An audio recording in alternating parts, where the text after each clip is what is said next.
spotlight. EDG is that powerhouse China #1 seed. They're used to that kind of attention being settled on them. They're used to all of that expectation as well, and the fact that they had that poor Shanghai performance and needed a return of it. But to be honest, at this point, they're losing steam, and the rest of China is catching up and maybe even beating them out in terms of overall placements. We'll have to see during this match. Yeah. If they can get a win here, that would certainly put the attention back on EDG as the team to lead this Chinese region forward. But you're right, they're doing it by committee at the moment, which is even more brilliant to watch. An app like Icebox to kick things off. Here's G2's playground. They are absolutely stellar from beginning to end, usually, in terms of the calling. The desk was mentioning the word mud quite a lot, which I do appreciate. Don't think we're going to see much of it here. Shots rattled by Leaf. He's going to be giving them a lot of space there, playing for his own life. Simon with the plan, left to push it back. We're going into the post line here. Kangan wants to get aggressive and will be rewarded. That's 2 players plucked out of the picture. Maybe a few more where that came from. He's eager for it, but Leaf, you don't want to test to this guy because he will challenge. Standing tall. This guy has already done the damage and has fallen to pieces before their very eyes. EDG, it's Smoggy forced to back away here, still with a plan down, time ticking. Leaf, not too many options left for him. Has to stick this one just for the win cons having a defuse, sticking it all away. Slow body full attack, but the final one will do it. Straight to the chest of one singular Leaf. And so a pistol round earned up here for EDG. Great beginning. And a great performance from 2 players to keep your eyes on throughout this entire match. Kangkang to open up. Gets double-faced or at least traded, or an attempt to trade, I should say, from Valin. Instantly a response from Leaf, being able to pick up 3 on his own. So great individual performances from both of those players. I think Kangkang's going to need to try to take moves like that, where he fights in, knowing that G2 are going to be double-swinging him or trying to trade him. He has to try to outskill G2 today if they want a chance at winning this. The whole of EDG does. Because we talk about it so often, but this G2 team, they are so disciplined. Yeah. You know you're not going to be able to catch individuals on their own too often. They're going to be trying to set up these team plays. And I don't think that's the area that EDG should try to fight on, having better teamwork than G2. They want to lean into their strengths, which is the individualism, the brilliance that they can pull out at times. If they can drag teams into that tempo and play style even better. The trouble is, G2 not really privy to it. They don't particularly like to opt into it. No, they are an extremely slow-paced team, especially once the side swap and G2 get onto the attack side. But you can see here, for example, no G2 players on the defensive A contesting these angles. They allow EDG a lot of space. Really going to be trying to lean onto the retakes, I think, throughout most of this map, at least for this half. Thing is, though, if you play retake all the time, EDG are going to get an idea of that, and then they're just going to start vacuuming up space without using too much utility. They're going to have it all for post plant. Kankan's going to be on aggressive angles. You know, at some point you do need to mix things up and go for contests, tuck somebody in the pipes, one strats like this. This is getting a little bit messy, but at the end of the day, it is cleaned up with 4 players surviving, so EDG will be happy with that one. Keep it moving.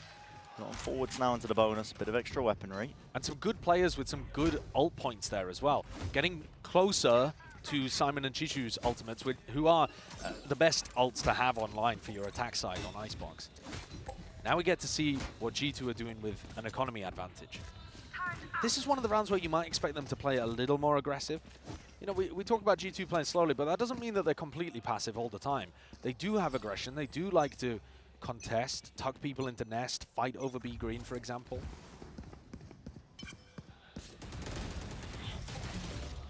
Deep tap over there. Not too sure if the orb got grabbed. I don't believe so. No, it's still there. It's still there. Just trying to see whether Nobody and Smoggy are going to sync up that utility combo that we see from a lot of teams on their attack side. Notice as well that Chichu is not using Nanoswarm to deny pipes, but Trent might get overwhelmed. Yep, might indeed. Underhanded flash swat straight through and out. Nobody wants to take that point and contact, and his body's dropping on either direction still. 2 left to stand here for G2. EDG with that player advantage. Massively so, in fact, now left down to just Jonah P. This is an EDG fully powered up, fully empowered. A bonus round win. That's 3 in a round now. That's a fantastic beginning for EDG.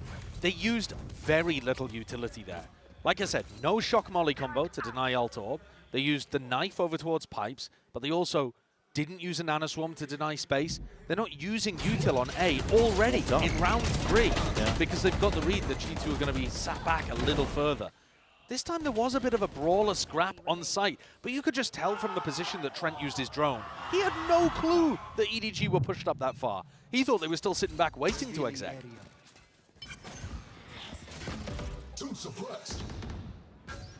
Valen likes to get the read of teams throughout a series. Sometimes G2 will be a bit slow off the blocks or download their opponent as the games go on, sometimes from map to map. I'd agree with that point. They tend to take a bit of time as well, like you said, to download the opponents and make the necessary reads. It was becoming a bit of a chore, honestly, watching them in America as they drop the first map and then just go on to rinse by the time they got to the third. But what that means is, if you're a team like EDG looking to secure another massive win for China here today, it's about trying to punish them when they're in that warming up phase, when they're gearing up. You want to get as many rounds on the board as early as you possibly can so that comeback becomes impossible. EDG just be ensuring to take this one slowly, steadily. Orb in front of them too, plenty of players close to ults. One of the benefits of getting off to the start, bit of snowball onto their own attack side as well. You have some big ults to utilize, which Simon's going to be letting loose and letting rip right now with a no command, at least to get a bit of safety down onto the site. Nobody to get this plant down. And it will be defended.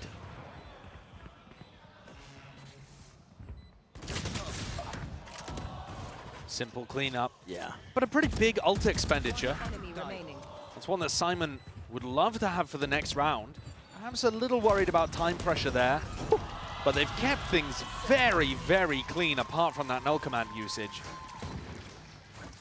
Coming into round 5 here, where they'll have a pit, no real ults to be able to get into the sites. But to be honest with the way that G2 are currently playing, EDG are just kind of waltzing on in there. Not too much of the early fighting, as we've already mentioned. At least when we've seen it drift over towards the A site. We'll see though, G2 also coming up close to a couple of ults of their own, big ones in fact. 2 from the lockdown, Reckoning, Thrash 1 away. Kill could put that onto the board, but G2 have got to start, I think, pressuring at least that they're fighting over A early. Again, the knife just tagging onto the two of them. Pair of players, Valen and Icy.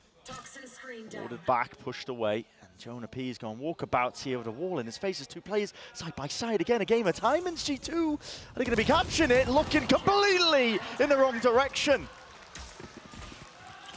No response there to the audio cue of the wall falling. They're already pushed up too far. Leaf falls as well. My. It's open season. EDG looking like this one is far too easy for them. Simple stuff. These first 5 rounds that we've watched, I mean, look at this. Yeah, okay. Kankan making a bit of a fool there, making Icy dance and taking the pick. Valen's the final one to pick up the pieces, and it's as likely as anything that he'll take a bullet and have his ult for the next round. A 1v5 here. It's just not doable. No, it's impossible. Got to keep the rifle, but already spotted out, noted, and he's going to be swarmed. Won't be able to carry that one into the next. Another flawless one, 5 alive, this time on a gun round. EDG have a tremendous amount of momentum behind them now. Remember that EDG have been sat kind of in the back of champions today, watching their compatriots destroy teams that other people are suggesting favorites for the tournament. Oh, yeah. They don't know if it's going to go 2 maps, 3 maps. They have to be ready. They're sat there backstage waiting to go on, thinking obviously about the game coming up, but also watching the match, realizing, wait a second, our region is doing extremely well today. And if that didn't give them enough confidence, how about a 5-0? Icebox was their worst map that they play. So for them to be 5-0 up right now, looking really prepped and running rings around Valen's understanding of what's coming at him, pretty fantastic stuff. Bodes well. Definitely bodes well. And another pause. I see the timer frozen. Yeah. That strikes fear into my heart, Josh. That strikes, especially when you don't see the timeout. We had a next round of Icebox. So very small tech pause, nothing to be too concerned about. G2 trying to make sure here that they get good info on A, tucking Valen into Nest. It's a bit of a bluster, isn't it? 4 of their players looking to try and fight this one. Waiting a bit of time out here with a Dizzy and the Dart. Only the one connection. They know that they've got acknowledgement that there's an EDG player at least around, but they don't know how many. And the slow pace that EDG are applying right now is making G2 just sweat a little bit more. Valorant even going for a couple of peeks here, but he's missed. Oh, no, not quite. It's nobody that's missed the timing here with a Cove to evacuate. It's going to be safety in numbers, backing all the way out of A. Almost expecting that reposition. Choosing not to try to turn that into an all-out brawl like some teams might. There's that discipline of G2, dropping back in the 5v4. But with their weapons, still 3 players with Sheriffs, it's not yet a clear advantage. Toxins going up. Just the first hurdle that's cleared. About 40 seconds. Look at all the space that Chichu got over towards B. Very early on dodge on those shots. Could have been bad for Simon. Mid to B setup here. Leaf doesn't have the weapon to try and push this one back here, so should be an open side, but also being committed, and I don't blame them with only 20 seconds. Could be the difference maker. Simon going to be sticking that, going for the plan as well.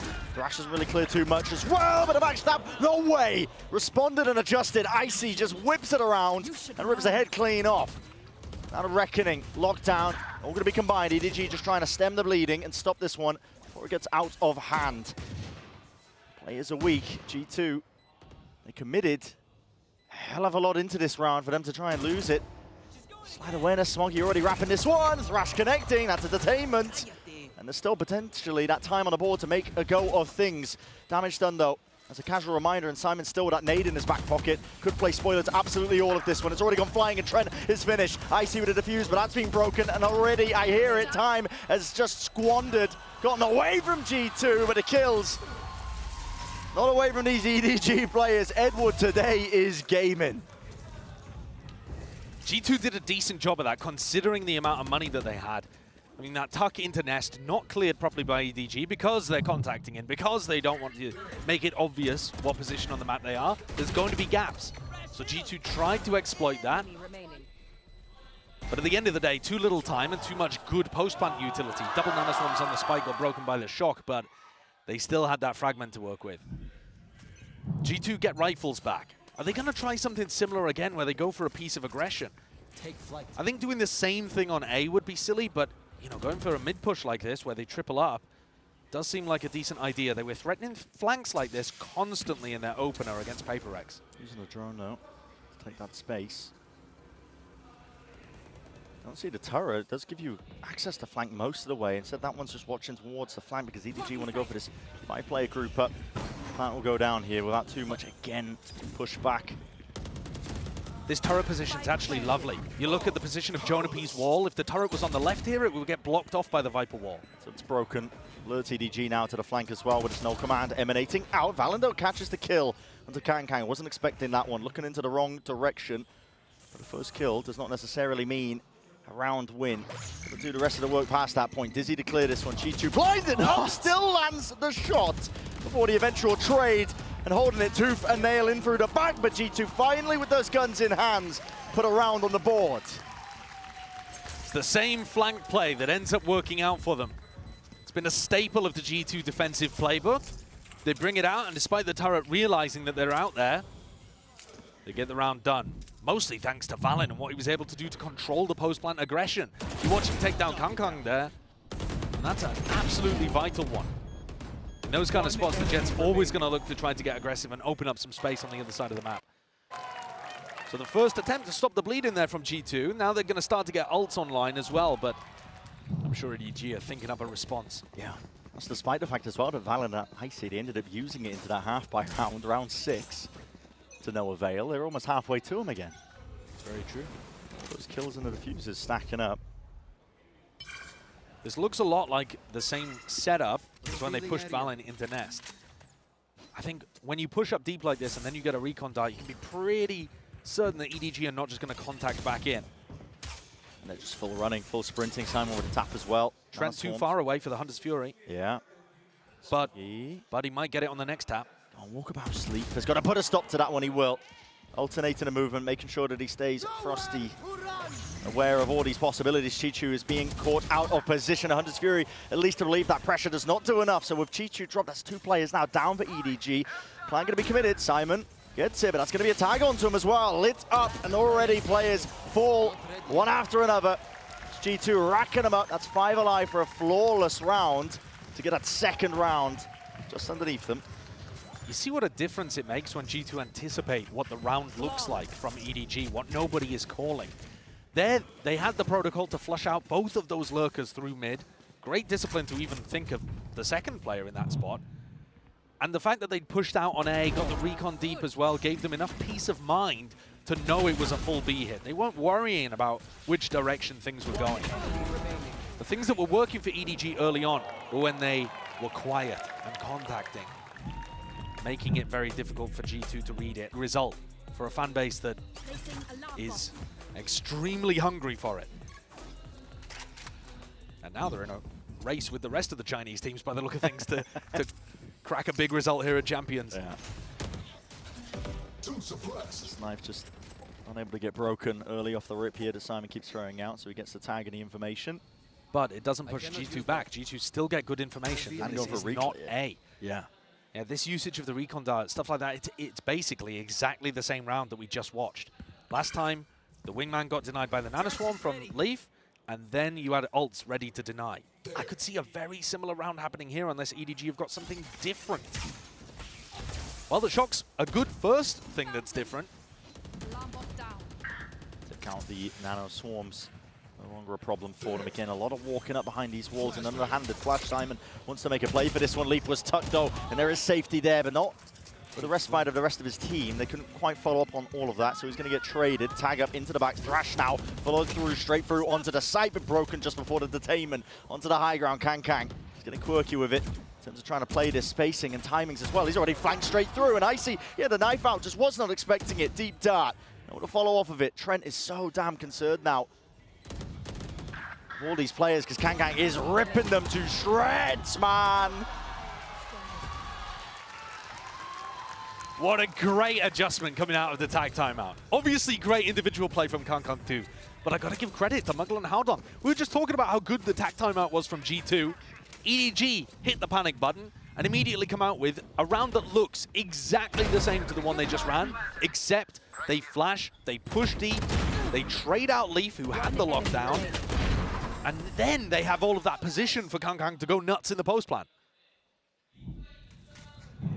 This playstyle of EDG, it is almost hard countering the fact that G2 don't really have a natural. Oh, that's unfortunate. That's really bad in this patch. Yeah, we won't talk about that. Yeah, you are not going to have any smoke for mid now. It's a good job that they break the turret, otherwise that would be giving permanent mid info. Yeah. Well, the point I was just about to get on too is that there's not necessarily a natural op carrier on the G2 side. Something to punish, I think, a lot of this contact play that EDG are going for. It's a great point. Icy, even when he plays duelist, doesn't pull out the operator too much. He is almost the opposite of Kang in many respects. Yeah, he definitely is. Not leaning into it, although Kang's rifling. Definitely been on the up and up now. A year plus, to be honest. And again, that contact playstyle, just walking all the way up. Shot dart again is good. Dash is active, but it's going to be dissipating. No value to be had, just walking most of the way up. Another plant down, shock darts are missing. So there will be no pushback, and there's that extension into round 10 now. Kang's playing for this, trying to deny the lockdown. He knows what to play for, just needs some supplemented utility as well. I can hit a footsteps, lovely side step. Just rips to it ahead, clean off G2. Have no chance in hell to keep playing this one. Spam through the box, Leaf is lucky to be alive. He'll be backing all the way away. He needs to be defended here. They want to keep these guns. This G2 team that's normally so good at shutting down superstar individual players. They just cannot deal. I mean, cheeky. They cannot deal with Kang. We know the drill. Stick to your rules and What we're getting from Kang in this map so far, it's Tokyo. It really is. It's given Tokyo. Tokyo. 12-4, top of the scoreboard. Not just for his team, but top of the leaderboard overall. Yeah, and not just the kills that he's getting, but here, completely denies a lockdown opportunity, completely shuts down G2 trying to trade him out. You know, he's facing 2 players so often and killing them both. And that's going to win you rounds. G2 are going to be desperate to salvage up any rounds that they possibly can before they get into that second half here for round 11. They do have the Viper's Pit in the back pocket already offloaded. Down through B main, one less thing to worry about. But the money isn't too good. Only a couple of players with a rifle, so you're looking at Icy, Val and Jonah P to do the damage.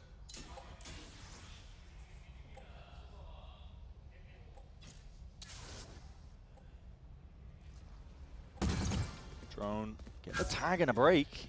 Yeah, Simon backs off as Jishu goes forwards. They're hoping that they don't read there was a second player there. And it's just barely held. Jiggle peeked as well. Chichu almost lucky to be alive. There was a couple of players that quickly were looking to try and put a stop to this one. Trent plugs up the gap in through mid. A is extraordinarily open, but if they commit to the B split, Jonah P could win the round still. Alan's dropped. I think that's through the window. Leaf has got a lot to do into this spot as well, but just with the Stinger in hand, close quarter combat, even with him being set up for it, the pit's still up and active, walking around. Icy, he does drop Kang. With the Dizzy broken as well, he knows that there's even more where that come from, and Jonah P's worked his magic! Right from behind, just not expecting that. Level of awareness that went missing there for EDG into this round, and it leaves it to Chichu. One player running and gunning, but time is against him with only 12 seconds to do it all. Him versus Jonah P. The timing should be granted. You need to hit a miracle shot, but Jonah P won't even give him the chance. That is brilliantly played by Jonah P. He gets out of his pit for a kill over towards Orange, and that makes the rest of EDG think he's still playing on site. He manages to duck back inside his pit. That kill before, yeah, that kill is just so big. He manages to duck back inside his pit, and then they don't realize he's somehow managed to loop-de-loop behind them and picks them both up from behind. He's called the Professor for a reason, and that was locking down B with a Viper's Pit 101. Learn. Yeah, I take that class. Wouldn't do me much good, but I'd take it. I think the classes are normally more generalized than that. Yeah, it's that's incredibly specific one. for an opener. Yeah. Egotistical professor. I mean, we've all been there. Not me. Didn't go to university. I got kicked out. It's round 12. And there's big ults online for G2 here again. Going for this re-clear into mid. They've been doing this quite a lot with the drone.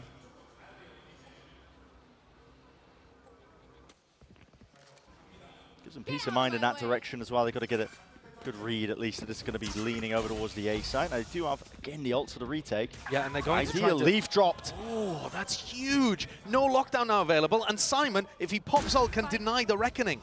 He's just got to get the timing right here. You should run. And locking down one avenue as well. Lockdown's going to be just dropped straight into the center of the site with his flank. They're going to be pushed out into Audie's extremities, and Smoggy is left to watch most of this one. Ducked, crouched. The peak timing is absolutely everything. And Smoggy delivering death blow after death blow and toying with his food at the end. He knows that he's essentially wrapped this one up. Running around him, not giving Jonah P any easy access. Not to the body. Valen shut out.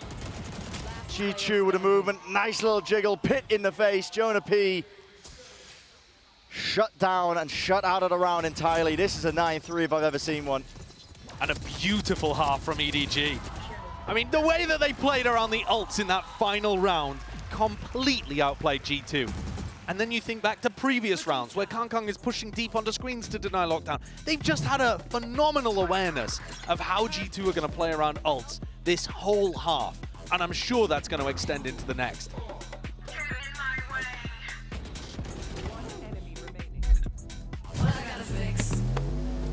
We're way far away from that. Way far away. But it's difficult not to get sucked up into the hype. Again, EDG, if they're able to close this out, would be looking good to be the best performing #1 seed in the tournament. Yeah. Which what a world, man. What a world. Yeah. G2 have got some time to fight back, but they need a pistol here for it to seem even remotely doable. That's the trouble, is their attack side does look good. But as you mentioned, you need a pistol round to even just get the buffer room to breathe, because EDG win this one, you're looking at 11, on the board, and at that point, it's just, I mean, it takes anything. A swift breeze can potentially take you over the finish line. This is where nobody absolutely shines. If there was a lurker over on A, he's dead right now. I mean, the risks that he's taking, he's a very feast or famine player. We do love our nobody. But nobody over on the A side. It was just guaranteed to his team as the IGL that this is a B hit. They should be able to completely box G2 in here. They're going to go for a refine, a reclear. It's just a contact swing. Straight up, taking the fights as well. This one could get dangerous, and Dire still winning it potentially out as well. Kang needs some help here over the shoulder as well. Reinforcements have to arrive. He needs some defense, but still, yep, Chi-Chu is right there alongside him. How could I doubt? The 10th round, a pistol round, EDG. Oh yeah, they've heard all about the upsets. Looking great there on the pistol. They got the read perfectly that it was on B. Is it a risk to go for a reclear like this when you know that they're 5-stacked in B main? Absolutely. I mean, you're opting into a numbers disadvantaged team fight, and yet they still come out on top. They had that element of surprise, dodged the utility beautifully, and their players are popping. I mean, just take a look at the scoreboard here. I've been bigging up Kang. Smoggy was amazing in the game against Foot. Chi-Chu's at the top of the scoreboard. Everything is working right now for EDG. Right here. It would be unfathomable that they dropped this map from this point. It really would. And that's without taking anything away from how good G2 have looked here. It's just, it looks like EDG's day here on Icebox. Right there. The read and more firepower hitting. Weapon in the hands of Smoggy. He's going to be hearing all this noise. Bullet sent flying. Straight into the back here. No punish. Oh, almost catching onto Smoggy. He's going to get overwhelmed. Surely will fall. Drop the gun into the laps of G2, including this plant. Time might get against him as well. It's long rotates on a map like Icebox. Tucked up position as well from Trent and Valen. Looks like Valen's trying to bait for Trent. It gets tricky at this point. It gets real tricky.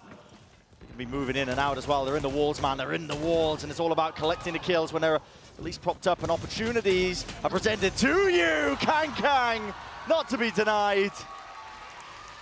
It was looking tricky. You can see the health on a few of the players just to the right, especially when they get that plant down. I start to get a little bit worried, but all contained, all maintained in the end. They are in control of the map. Dashing into them. No, I respect that. That's ridiculous from Kang. That's crazy.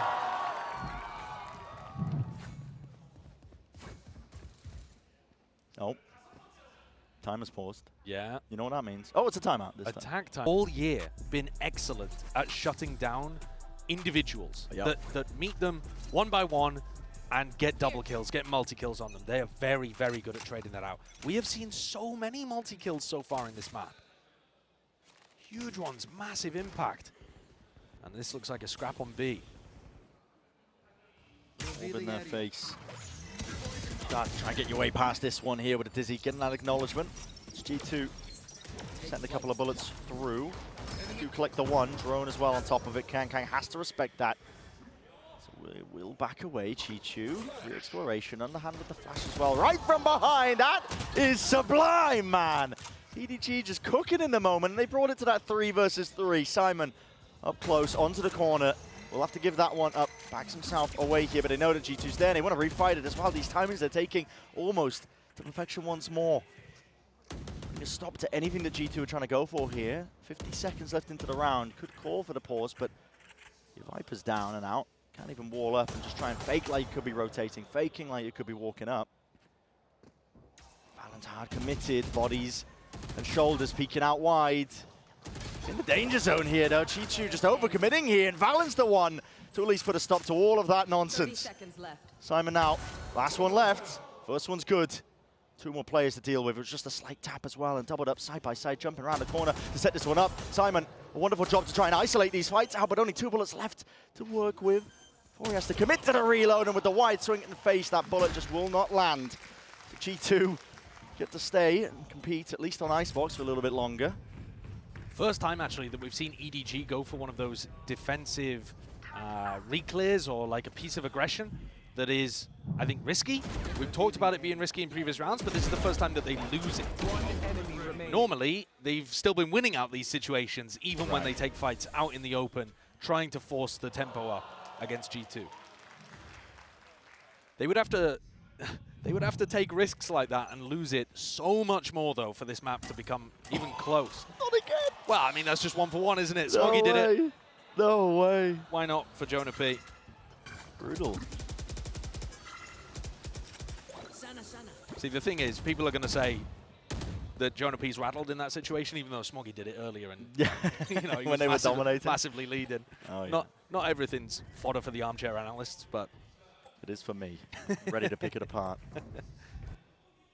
What 2,000 years of Roman war can teach you. This Kang is hyper committed. He's got nobody alongside him here. The Z connects though. They should know he's up top, and the dash will not save you. Nobody. Again, seeking to at least potentially get a few more kills. All for naught. Two of them dropping. Drone as well. Simon was seeking a timing, but now he is just fully committed once more into the corner. Chichu responds, vacuuming up that space, but he's traded in that discipline, rearing his head, the G2. He was singing the praises, expecting that level of play from them. It will grant them at least a round winner. It looks towards it. I mean, there's no real chances for Smoggy in this spot. there shouldn't be an opening. And I do like that you highlighted that discipline, because you could see that spacing super, super tight. There it is. Beautiful as well, again there, Yeah. as Trent swings, freezing that player in spot so that Jonah P can get the backstab. G2 were trying to do these things earlier on, and the individualism from EDG was shutting them down. They were also slightly off, just ever so slightly, in terms of those multiple swings and timings. I mean, there's a pretty big difference between Countdown getting two players, one trying to trade, and Simon there Dude, getting they were swung on my with POV four when I at missed my once. mid orb. I heard the crowd go, oh. Shh, keep it down. Oh. I mean, you can't ask the crowd not to react when you bungle something at the beginning of the round, man. They're just gonna do that. That's funny. That is EDG. funny. Lighter weaponry here. Went for an attempt. Nobody will not give up this space either. In fact, the rest of EDG alongside him. Very pushed up through A main. Looking for a play. With the peak though. Turret did not get broken. Yeah, both turrets actually staying alive throughout this round.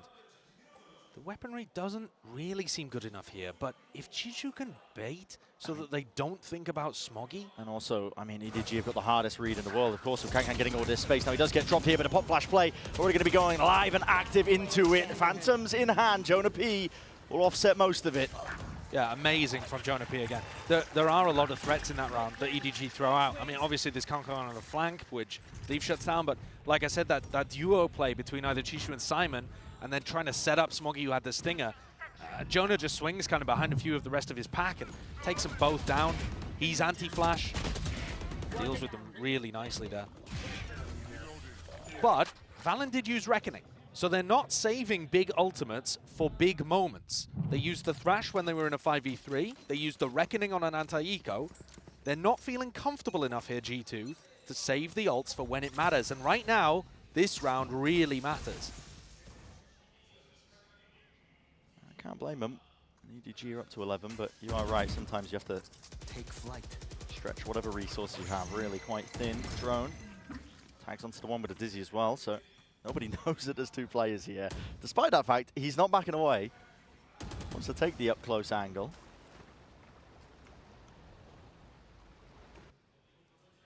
These are the kind of moments where it worries me that nobody is playing aggressively like this, because, again, you're 5 rounds up. You actually don't need to take these kind of risks. But maybe a risk like this will end up putting them over the line. It's just a feed waiting to happen, Trent. Okay, drone's going to be used as well, so nobody will get the hell out of there. Lockdown's going to be used as a response to this. EDG going to be... They have Sova. Yeah, there's a Sova roll to break this one, so... Someone to break that fast as well. Plant down from Icy with the wingman dropped, so at least get themselves into the post plant. They've got plenty more util where that came from as well. Look at Jonah P out here on B, by the way. He's going to be trying to wrap this one while nobody's way ahead of the rest of his team as well. So with him drop, first kill advantage gone away. And honestly, the fight might just be over before Jonah P even gets into the fray. Icy. 3 on the board, there's 2 plays left to stand. You know the maths. Adds up to potentially an ace, but not anymore. Jonah P My ultimate is ready. finally strikes right from behind there, so All the timing's taken. And Icy's just running his body in. Bait on the end of a stick. Jonah P got up to the Viper's Pit, and Icy's not too far away from Thrash now as well after he popped off in that round. He's only 1 away. So after my criticism of how G2 were using their ults, they've actually just managed to win an incredibly crucial round, fairly dry, to get the ult cycle working again. And as much as we were talking about, EDG they're going to do massively in some the lead, weird play this round. EDG are going to take attack timeout, and you hear Trent already call. About to find out if EDG have been cooking with it. As you mentioned, there's a Blade Storm here in the mix for Kang. Gonna be holding on to this one. The defensive setup, though, hasn't really shifted that much. I mean, EDG not going for any stacks onto various sites here, just going for the same old, same old. It's just nobody playing over towards A. Mid locked down by Chichu. They're keeping a very confident read that G2 do not go A early on. You see that the A site is pretty open almost all the time. It's only nobody holding towards there. This looks like very specific prep they've done against G2 on Icebox. Yeah. And thus far it's been all right, but G2 have done great with the space that they've taken on A. They're so patient here, G2, waiting for that aggression, but EDG also matching them bar for bar with the patience. Yeah, right down to that minute mark. And through mid, Chichu wants to take the peak. Wide committal. No heads to be popped. You can't allow the time to run too low here if you're Valen, because nobody has that Hunter's Fury. Seeing that pressure as well, might be calling for a few bodies moving over towards them. Not too much shift, though, occurring. In fact, EDG are kind of scattered to the wind right now. In fact, making the rotations over towards A. And here's the danger zone that you were talking about right now, Josh. Nobody. I think play off site here, play for your ult. Yeah, but he's not intending to do that one. I see what the plans. Already 7-4s need to be defended. It's not. And already broken. Nobody in Chichu. They strike from the sides to pin to play. Double pronged in the approach. And guess what? It's worked out fully in the favor. The flash repeat again in the refight here with the rifles. They're going to try and sail their way through this course, but already it's tumultuous indeed. Time running them down, and a thrifty win to get EDG up to that 12. G2 were ready for it. G2 knew it was coming, and yet they still could not stop it. Ran perfectly into that read. EDG had 4 players rotating over to the A side, only Kangkong on the other side of the map, before the plant was even anywhere near ready to go down. The patience from G2 ended up being their worst enemy there. Time was not on their side. And now, whereas it looked like those 4 in a row were going to set a comeback on the path for G2, suddenly EDG won away. As I said earlier as well, it's the case when you get up to that 11th, you know, all it takes is one thrifty, a swift breeze to knock you over the finish line here for EDG, because just now under pressure. It's on the shoulders of G2 right now. Once more, playing it slow initially here, but now waiting it out and taking a main control. They have ults to use. Expend, but EDG are ready for this one. There's a knife held into the hand as well with the drone, and to the thrash is going to be cancelled almost immediately. And nobody, he's right in their faces, a flash and an overhead. Simon is swinging wildly into them and still returns with 2. Just before that trade comes up, with 2 left to stand from G2 themselves. Dizzy, drone, I believe, spotting both. And this is a disaster for G2 here. Individual's going to have to bail them out of this spot. 50 seconds, you can afford to slow it all the way down to a crawl if you want to, but couldn't have asked for a better beginning to the round here for EDG. No, they're looking good for it. Nobody tucking himself into Generator. Is this a spot that G2 can even afford to clear? This setup looks nice from nobody in Chichu. It's a crossfire. Dart though, that's not broken. Trent though, he's going to be dropped and damage done straight through the wall. Wingman broken once more. Icy. It's the K down, a tap, forcing them forwards into the fight as well. Needs to try and isolate some of these fights. Done so, 1v1, all to survive, Icy! It's only gone and done it! It's survival! That's what that means for G2. My God, did it take everything from them. EDG's setup looked really solid on site there. They've been breaking these wingmans very consistently when they've been coming into A. Thrash was irretrievable. Didn't make a difference in the round at all, and yet IC didn't need it.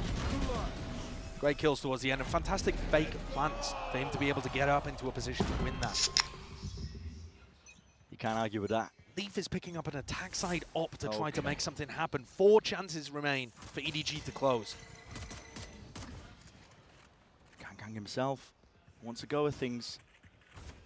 Dash was activated off the back of that util. It's going to be fading away though. Still an aggressive off angle that he's committed to. And Chichu going re-exploring into mid. He hasn't been punished for these peeks onto the turret up until now. Did he get a spot to know that Leaf is playing with an attack side op as well? No idea. Nobody looks like he wants to take another swing at this. They still have the turret up for mid information, but they're so hungry for it. Yeah. Difficulties here for ED, or for G2 I should say, is don't want to be running into the same problems that opened you up for the thrifty loss earlier. Absolutely. EDG up to 12, with time becoming an issue once more potentially.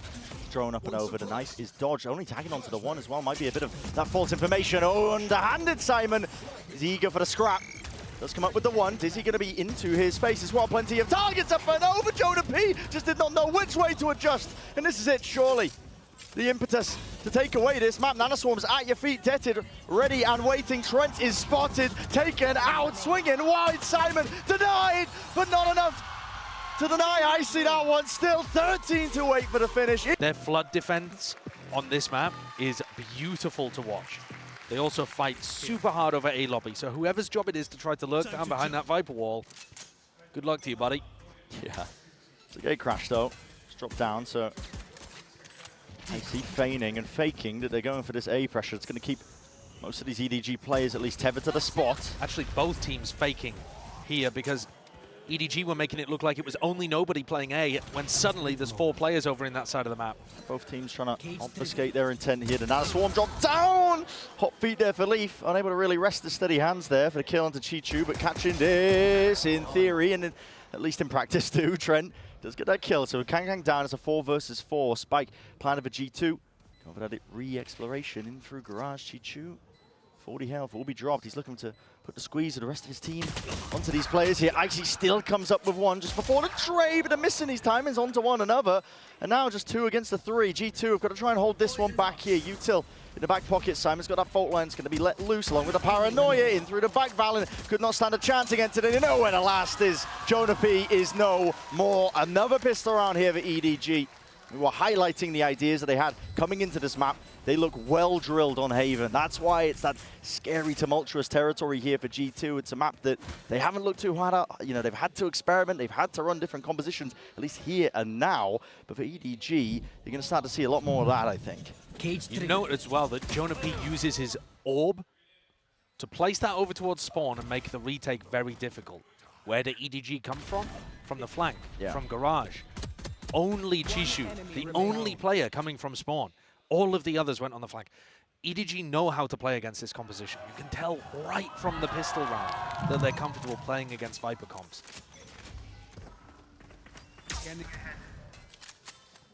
Smoggy potentially going to be tested here.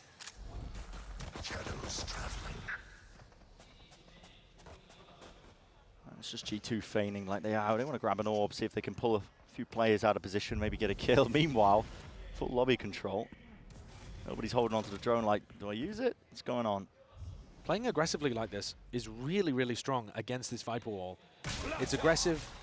It can be punished in other ways. Just bonkers though. I mean, going for the flash re-clear. Wow. The crossfire's already been set up and it's a gun given away, but Leaf has got his back wide open, so Simon will happily take that timing against him. Aftershock is good too, and through the back, Icy trying to TP and make a play happen, but it's a second one now crewed up here for EDG. Not too much damage and danger into it. It still keeps 3 of these players intact. With at least a few of the guns. They're doing fine though. There was 2 players that didn't even buy into that round, so they kept all 3 pieces of weaponry. They're doing fine. EDG's bonus is going to be very potent. There. And we've yet to really see G2 a good opportunity to get in. That goes there. It is going to be tough for Icy to get into position. Paperthin made the comparison to Fnatic's composition.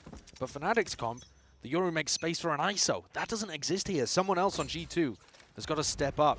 Probably Valen going in and trading these out.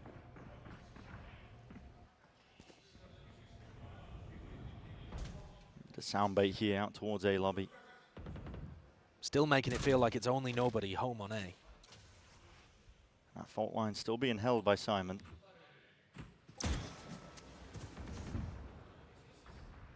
little bit of mid-rounder, making sure that they can break some of this util. It's drone forwards and through B. All the trip's going to be dealt with here. We're barely down into the minute mark.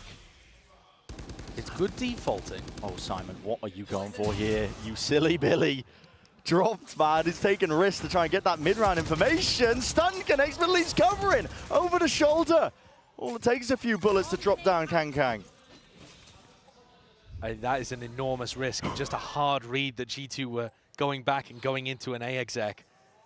Smoggy barely spotting the shoulder on either side here. He is the one in danger. So at the end of the day, you got to take risks. It's a good paranoia. Doesn't connect onto too many more of them as well. They want to make a good go of things here, but Trent's going to be swinging this with the might of the rest of his team, and they do put a stop to any sort of bonus round aggression. That's a lot of economic damage done towards the end there, though. I mean, considering the way that this started with G2 fully in control, map control all over the place, breaking all of the Cypher utility, like very good slow defaulting, the thing that you come to expect from G2. And it baits out that push from Simon, which was absolutely ill-advised. Considering that's how the round began, the fact that they've done serious damage to the economy. It's not too bad. Light armor on 3, Bulldogs on 2. That's a really solid bonus in the end, results-wise, for EDG. Toxins going up. Probably going to be seeing more of the same here from G2. Real cautious at the beginning. EDG fully disrespecting A lobby, just walking all the way up. Now they hear the Euro all popped up, and G2, he wants nothing to do with it. Orb over the top as well. It's just straight from the lineup, but EDG players going to be trying to evacuate into the arms of Leaf. Already sucked up position in through garage here. They hear the footsteps as well. EDG just crossed up. Nobody not expecting, like Leaf could already have repositioned there. Fake into the TP. Kang. Not going to be setting his eyes there for long, but not also going to be winning out the fight. He's going to be dropped. And at this point, with just Simon and Smoggy left alive, forced to save these rifles. And Simon's petrified. He thinks that Leaf is going to be coming around behind him. In his head there, Leaf was just pushing out garage, and Leaf is going to be popping out of, you know, window or pushing around behind him. He thinks he's fully stuck in that spot. Now, obviously, we can tell that Leaf had decided not to take that particular snack and had gone off in a different direction to make sure that the post plant was secure in other areas. But yeah, EDG getting a little stressed out in these final 2 rounds with the correct ways to respond to things.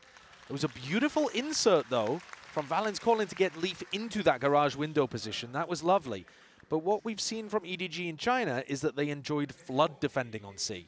And that means that Chishu, Smoggy would hold their ground on C, anchor the site, and other people would come in to reinforce that.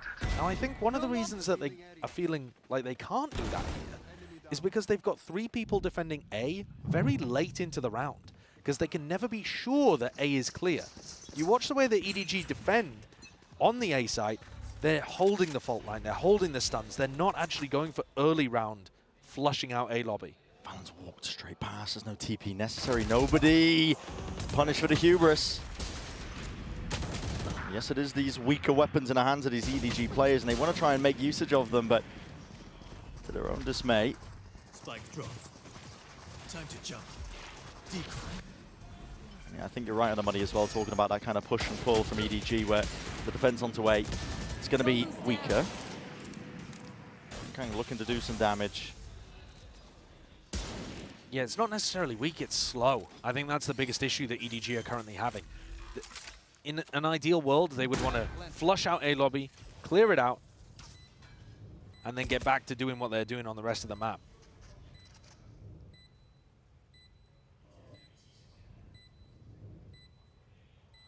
G2 just going to be looking to get some players out alive, although Leaf might want to go hunting. 2 away from a pretty big ult. He's the one watching the flank though, and money is booming, so don't really have to worry too much about losing some of these guns. Taking a jiggle, Simon spotted, taken out. And Kang's last one left, right through the wall. And to add some additional context to G2's Haven, we haven't seen it very much this year. No. We've only seen it twice, I believe, both times playing this over Breach comp, which was a surprise to us. Because when G2 were playing in Tier 2 under the Guard, they were known for pushing forward this Viper Omen composition and really selling new ideas and ways of playing it. I believe they invented this version of the Viper Wall as well. whereas other teams were using one that goes over towards the A spawn connector. A lot of other teams stealing their ideas, loving the way that Jonah P and Valorant were playing on this map.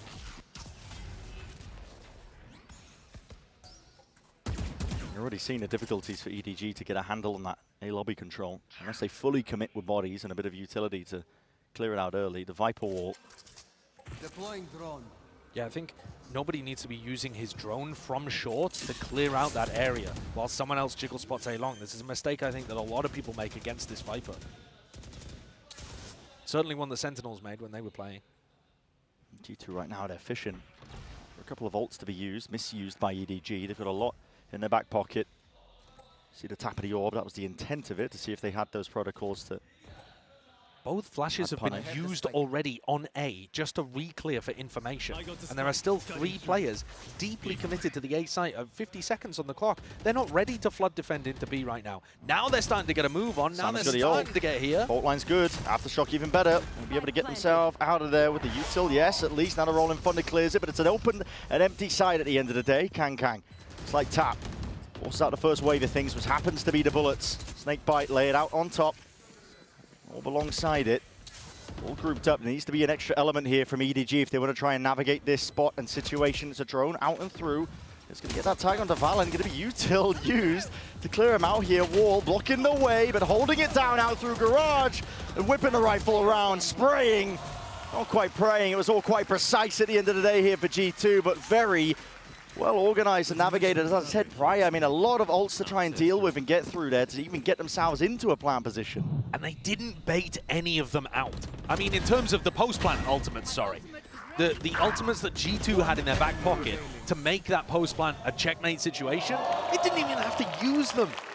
Specifically the Hunter's Fury, but Leaf with the kills even got his lockdown online. That's going to be another amazing one to add to the arsenal. So, tack timeout called here by EDG. I think on either following the noise cues or knowing exactly where the hits are coming through so they can either flood defend, help some anchoring players, but when it's getting slow to a crawl like this by G2, they're forced to spread their players out and you can't really play to the advantages of the composition. Here's a bit of a push, looking like they're trying to feign, like they're fighting over A lobby, at least with the early stun, and Kang is immediately getting the hell out of there, but it's just a cheeky play. Throw out there when your money's a little bit weaker. At least this time, though, they also have nobody posted up with a Marshal, so this is going to allow them to rotate other people off.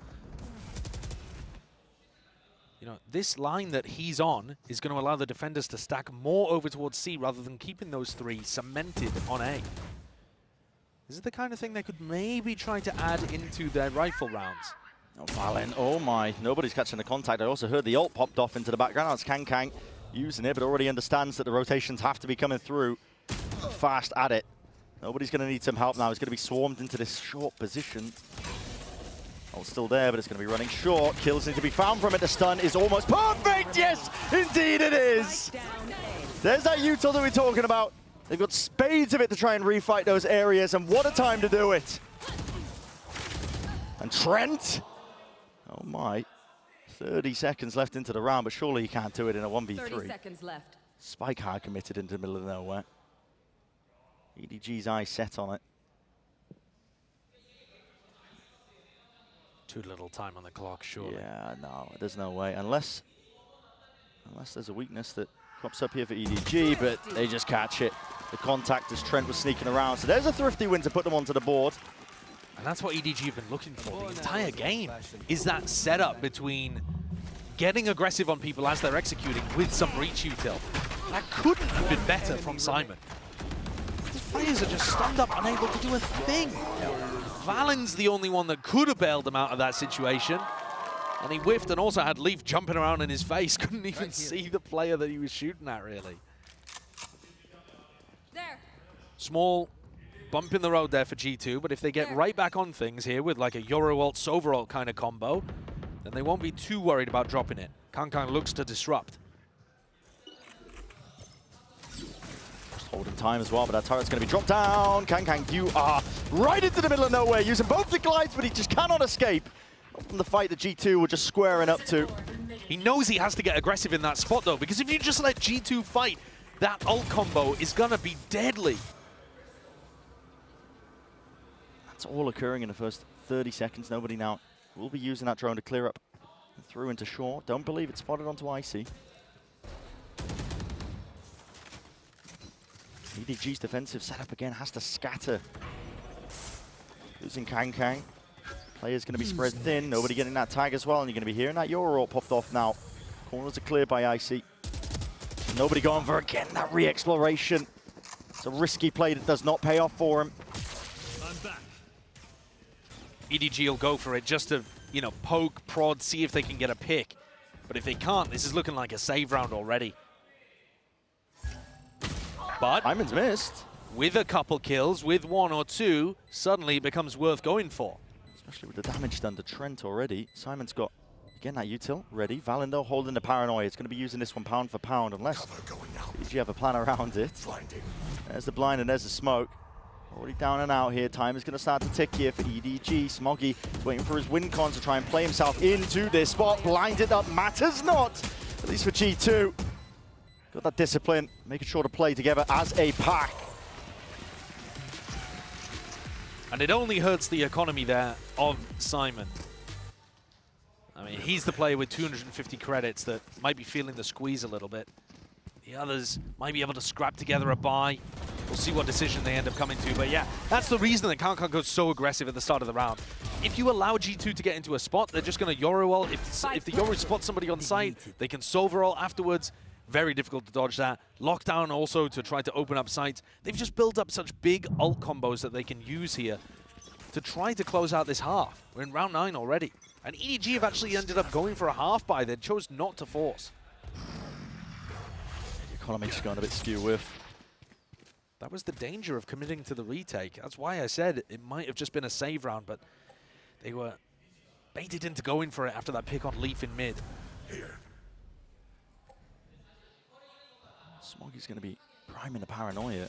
Kang with deep control out towards C as well. There's a lot of information to give the rest of EDG, knowing that G2 are just sitting pretty. Or potentially giving up most of mid control.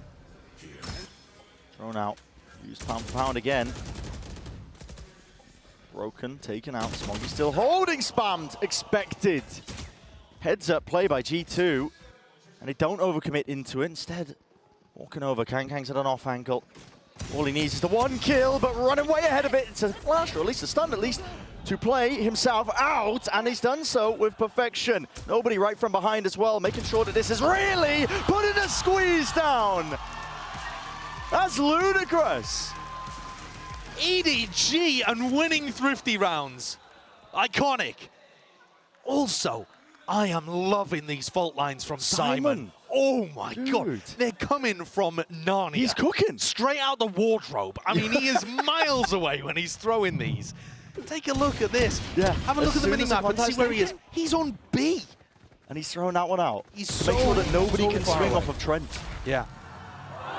There's no... Trent jumps through there, and his movement indicates somebody on G2 is supposed to trade that out. They can't. They're stunned. Another beautiful moment from Simon with his supportive utility. It won't really show in the stats, but you can see it here. It's been a number of rounds now since Leaf has had this lockdown online. They could have tried to build a round, trying to get it into a position, you know, deep down short, tuck it into Bunny. But instead he's been covering the flank. Yeah, never really in a position to use it. Might tell be you getting what. challenged soon. Yeah, that flank coverage may be coming through in this round. No one's watching this. Nothing to take point and contact from it. The players have already pushed up from G2 straight into mid with the drone. Again, they are none the wiser. 3 players now. Kang leading the charge as the spearhead for the team and striking right where it hurts. It's G2. You're going to be left reeling, and you have to pivot. You have to hard react now into the A site. It's the only option open. Already they've got these kill trip setups, and Smoggy's already repositioned. The reinforcements have arrived at that. And ult's committed up onto the high ground. This is an awkward position for G2 to be into. Jonapi with a plan, but he's pushed back and away from it with the damage done onto all of them. And already tacked up, a kill to be claimed. Jonapi dropped. Valen is right there at him. Kang going to be found. Simon's right from behind. Again putting the squeeze and just not expecting it. EDG are coming out with some brilliant, unexpected moves to turn the tide of this map completely. The rounds that they've won have not been based off having some immaculate defense. It's been based off putting people in unexpected positions. Kangkang tucks down into a spot. Simon stuns off the back of it. This round, they get a triple push coming out of C. They're finding the gaps in G2's expectation and G2's literal gaps in their defenses, if you want to talk about that round. Slipping in behind Leaf. As you mentioned, they haven't gone quick into really any of these rounds. Could be trying offset against the conditioning that they've been laying down, which is that slow play, but maybe that will get read by EDG. If they do increase the tempo, Kangkang is on the wrong side of the map. But no, G2 decide to play this one pretty similarly to the rest of their rounds. Slowly. There's that alarm bot over towards C. Not sure what happened with the alarm bot in the previous round. I wasn't paying attention to it. So that's going to stop any kind of push now from happening. Through spots outmost. It's the trip here for the defensive setup. Kangkang's at the up though. Great line of sight. Good awareness though from G2, already jump spotting this one with the smoke in their face to try and feign like they're crossed up here. But a lockdown's not going to be stretching into the back section of this C site. Kangkang will be able to hold his ground, stand it down. Hunter's Fury now into the corner. That is a nice set play. Haven't seen that one in quite some time. Reminiscent of EG on Fracture back in the day.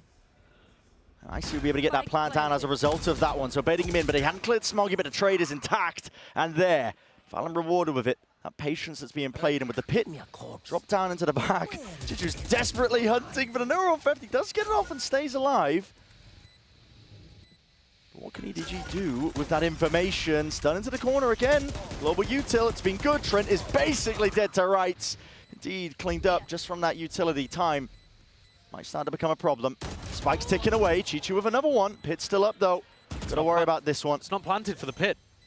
Yeah, it's playing out wide here to tap. He knows he's not playing onto the contact. Jonah P's going to be weaving in and out. Still going to be coverage. There, he jumps around the corner, but it's Simon who saves the bloody day. No! Oh, time getting away. 0.36. That's a ridiculous situation because there wasn't a player on G2 there that really slowed that down. EDG probably could have played that half a second quicker and still had the same result. I mean, you know, Valen maybe slows things down just a slight amount, but it's all just based on when Chichu gets on that defuse. Oh, it's a heartbreak. It wasn't quite there early enough. Final round of the half. Feels like EDG could have had that one in the bag. Simon with a big breach ult risks his life slightly. Just trying to set Kangkang into the appropriate spot. I see. Spam down into the corner here. Smoggy though is going to be going down. Valen will not leave that one uncontested. Nobody. Steep tucked. Paranoia is going to be dodging. But at least with the draw, no way! Backstabs in play.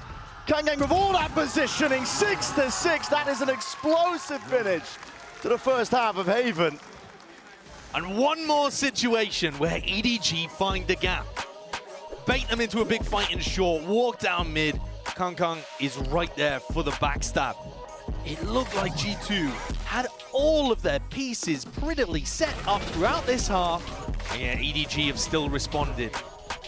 Salvaged it, man, just from the scraps as well. Forged the path to 6-6, and still, you got to think it's anyone's game. Choked the finals in Americas. They felt like they should have been lifting that trophy. And historically, the Chinese teams have just never really been able to crack the big time. Save one, which was EDG at Tokyo. And they're barreling down A-Long, looking to put on a performance like that again. And win over G2 would certainly set that kind of tempo and pace forward. It's going to be util used. Responded by G2 to try and push back this long aggression. A bit of a team flash there. Yeah. A rough one that might have just saved G2 a little from that opening exec. They still have Paranoia. That didn't even get baited out. Nicely sitting with another flash in the back pocket. 5 seconds until the fault line comes back. And the recon. So the timing's been weighted out, so EDG do have that util now to make another go with it. The smoke in short is causing problems. Kangkang's just going to just walking straight through it. No util to clear. He's lucky again to be alive. There was no damage really. Lay it down onto him here. There's 45 seconds left. Again, the dart at their backs.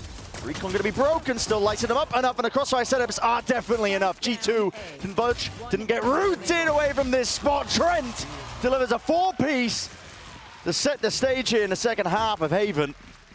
Fantastic paranoia as well from Valen. Didn't get baited out with that first wave of utility because of the miscoordination between Simon and Kankang. So then when it's available towards the end, blinds everyone that could have followed up, and Kankang gets chopped down by that crossfire. Valen and Trent there, really nicely able to catch the duelist. Everyone else also is basically swinging through this Viper's orb. It's a different spot, more of a hard anchor spot rather than a flood defend for A. Also, we haven't seen G2 play with Viper in a long time, so hard to know if this is standard or a specific read into how EDG exec. There's a lot of unknowns. We'll be learning alongside everybody at home. Their flood defense strat looks like it's going to be over towards C, as a lot of people do. Most teams are going to be running that. Throw a smoke over, get the Viper wall up, and you can reinforce Leaf's position very quickly. I'm out of here. Plant the spike. Kang not willing to reveal the fact that he's holding on to the Marshal. Bomb grenade out. Now an attempt over towards the C side. The util is always going to be good for it. I mentioned how good EDG's execs are, but they don't really have the weapons for it, so it will have to be util to try and save the day. Leaf peeks up and over, realizing he wasn't favored, going to be backing away, and the pause is called at just the right time. Refighting into the back of the site will not turn up with absolutely anything. It's cleaned up. Stack him up, knock him down by Jonah P himself. Nobody saving in that round, though. They went for the full buy-up. A lot of respect being shown for EDG. But that also means no Vandals, no, Phantoms to carry forward. So this is light weaponry that G2 are coming into their bonus round with. It's good, though, to play scrappily inside smokes. So that's something that EDG are going to have to watch out for and dodge here. Hit them hard. And EDG would love to get off on the right foot. Losing this round might make Haven an impossibility. Yeah, might just send them spiraling. Flash through into mid, couple of stray shots. Bit of posturing from Kankang. Overall though, nice and slow.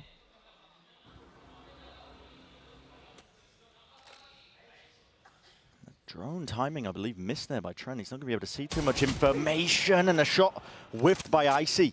Looking to get posted back up onto that one. Trent is going to be under so much pressure once more here with a drone into his face. He's going to try and take a timing past it. He's way ahead of it. Question is, does he come up with any results as well? The fuel timing, it's got to be calmed. Aftershock in through into the back as well as the dart. He doesn't reveal it. Bulldog spray is labored at that, but at least he claims the kill. What a trade down. Snakebite up and over the top as well, only applying a slight amount of vulnerability. And as they attempt to play and swing off of that, EDG are ready. They hold it down with the rifles. Nice attempt by Trent in that round.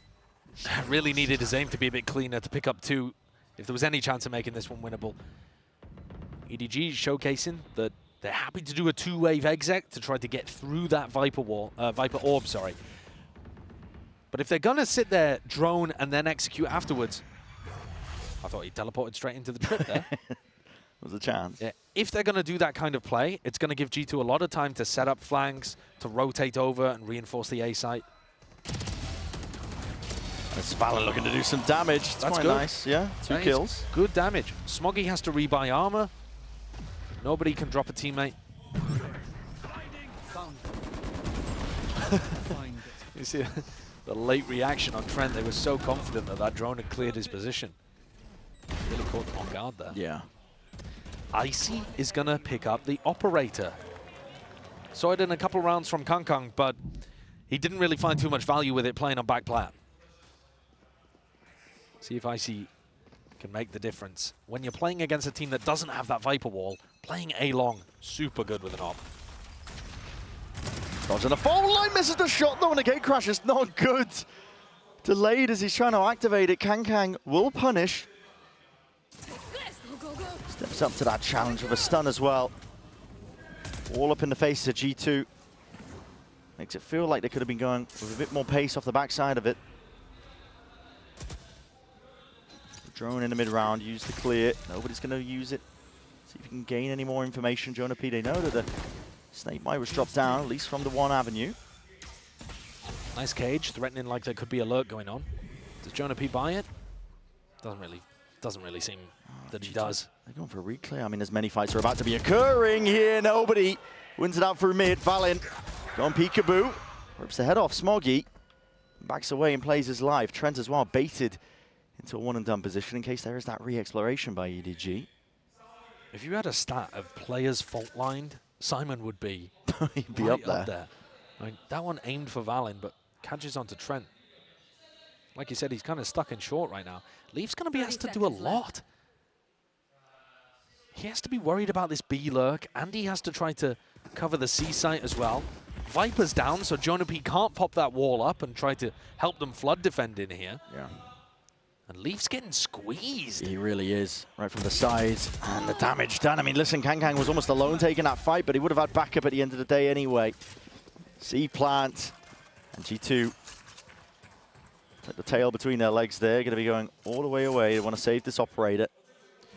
You certainly don't want that one to fall into enemy hands. Yeah. Making that donation over to Kang would be probably a pretty large mistake. Who knows? Maybe they wouldn't even want to play with it on the attack side as a Neon, but Kang does love to attack up. I think this round was fairly chalked right from the beginning when Icy fails his shot. Kang immediately punishes over there by A-Long. If you're making the investment to put the operator into his hands, as they are again by going and saving it, he's got to be hitting. With Yoru, yes, you can get out, but normally that saves you from the trade, not if you miss the first shot. Exactly. Got to be good for them. Looks like it just skimmed past his knee. And this one's a particularly weird one because G2 are not going to be able to buy up around their weapons that they just saved. The economy on the others is too poor for it, really. I mean, they could scrap together Bulldogs. Can't get enough of them here, Champs 2024. G2 have made the decision not to invest. Trent's only bringing a classic into the round.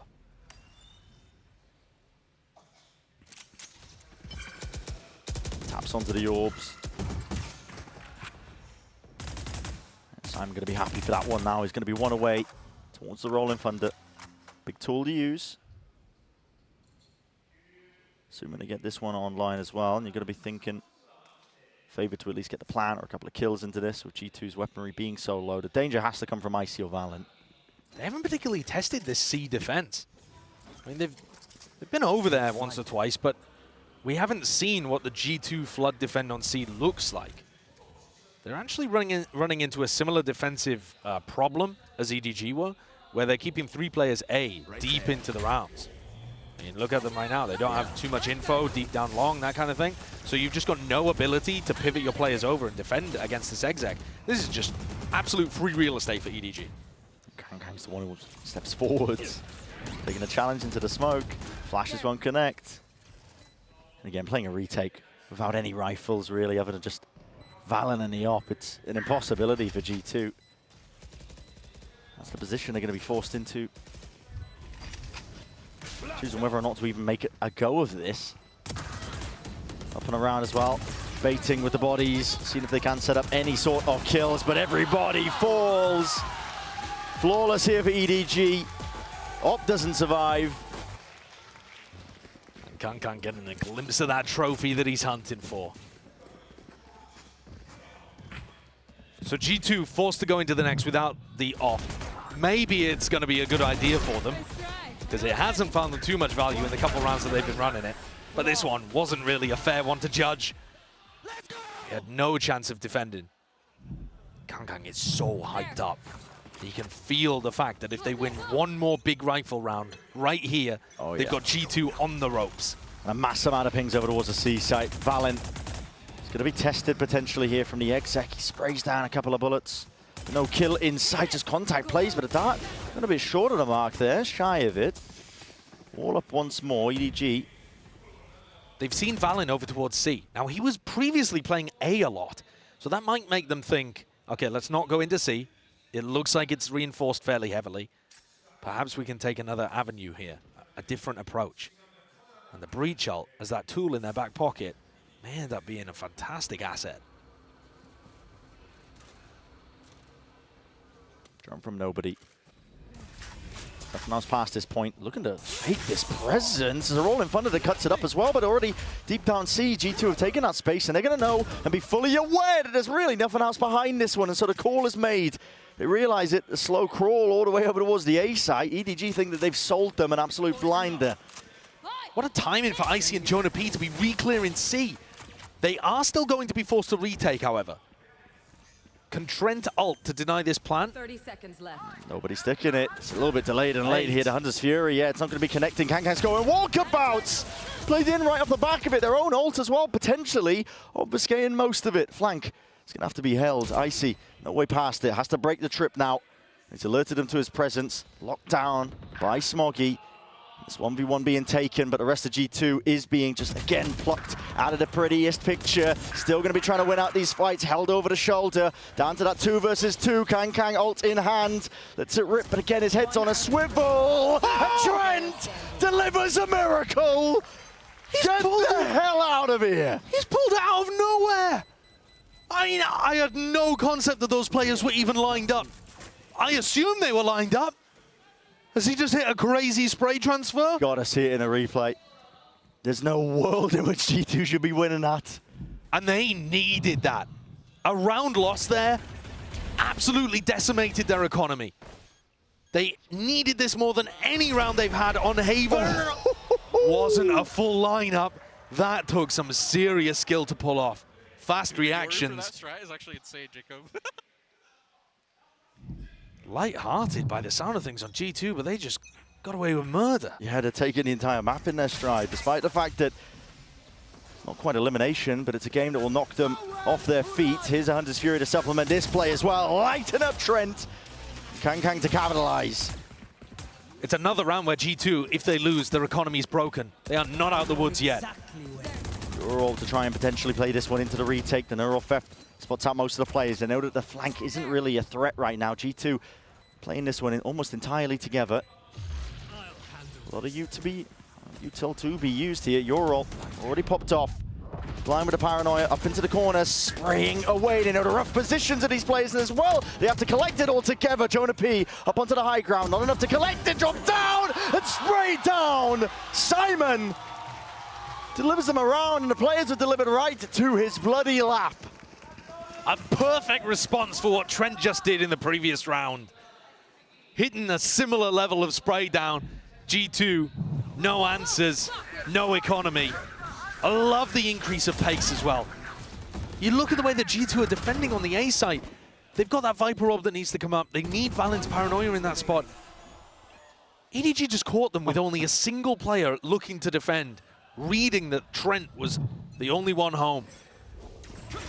EDG should be favored to get up to 11 here, and that is within touching distance of securing this match and going to playoffs. The only #1 seed that would have managed that so far. The one that was least expected. From inarguably the weakest region, and I don't mean that as a knock on China, just historically, trophies gained, depth in tournaments, China hasn't been there yet. But that yet is doing a ton of heavy lifting here at Champs. It's the key word. The tide might be changing. EDG are grouped up here, contacting most of the way forwards. I know there's not too much of a risk, but G2 are taking a gamble of their own on the eco. It's a stack of players. Could present some danger, especially with EDG just making sure to walk all the way, most of the way through this one. Spotting the contact here. And now, Dart not going to be dealt with, lighting them up. Cutting it up into the crossfire setup with the smokes finally blooming and blossoming, and Icy trying to flash himself in, making a play, but this is EDG up to 11. G2 are going to have to make an adjustment to reinforce this A site. It's been such a glaring weakness in their defense now. Oh, Did every pellet miss? Who knows how that one's happened. Leaf is one away from getting a lockdown. Trent is a couple away from a Hunter's Fury. These kind of ults can really reinforce an A site. They work for plant denial, they work for a retake potential as well. But they're going to get them online by dying, really. That's not a great way for the end of your map to look. No. EDG, like I said, touching distance now. And as we mentioned right at the beginning of this series as well, EDG, they were the top dogs in China for quite some time regionally, but they've been overshadowed a lot pushed to the brink by their own region.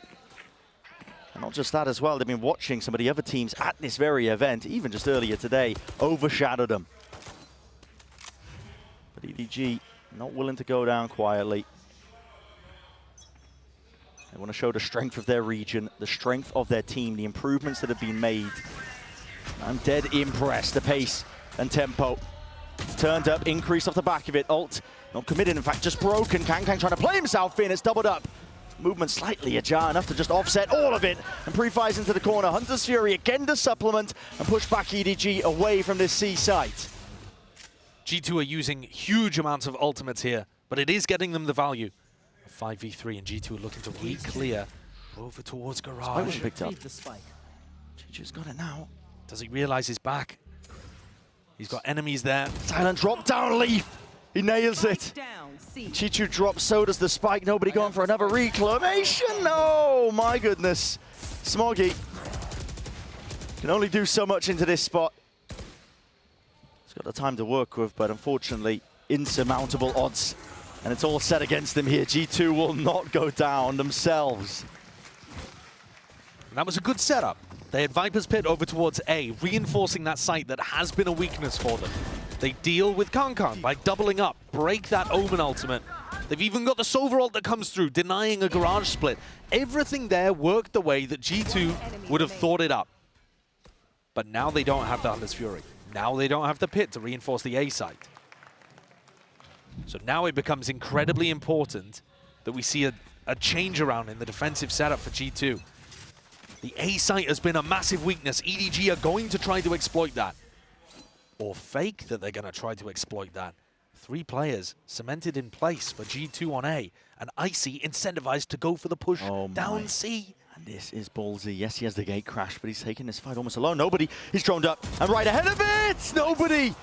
Burst it down, beam down. Where's the follow-up and through? It's up through Garage. And Kangkang will be dropped. Leaf making sure to shore up those defenses with the reinforcements now scattering and arriving. There are some potential holes here into the setup, and Chichu has found one of them.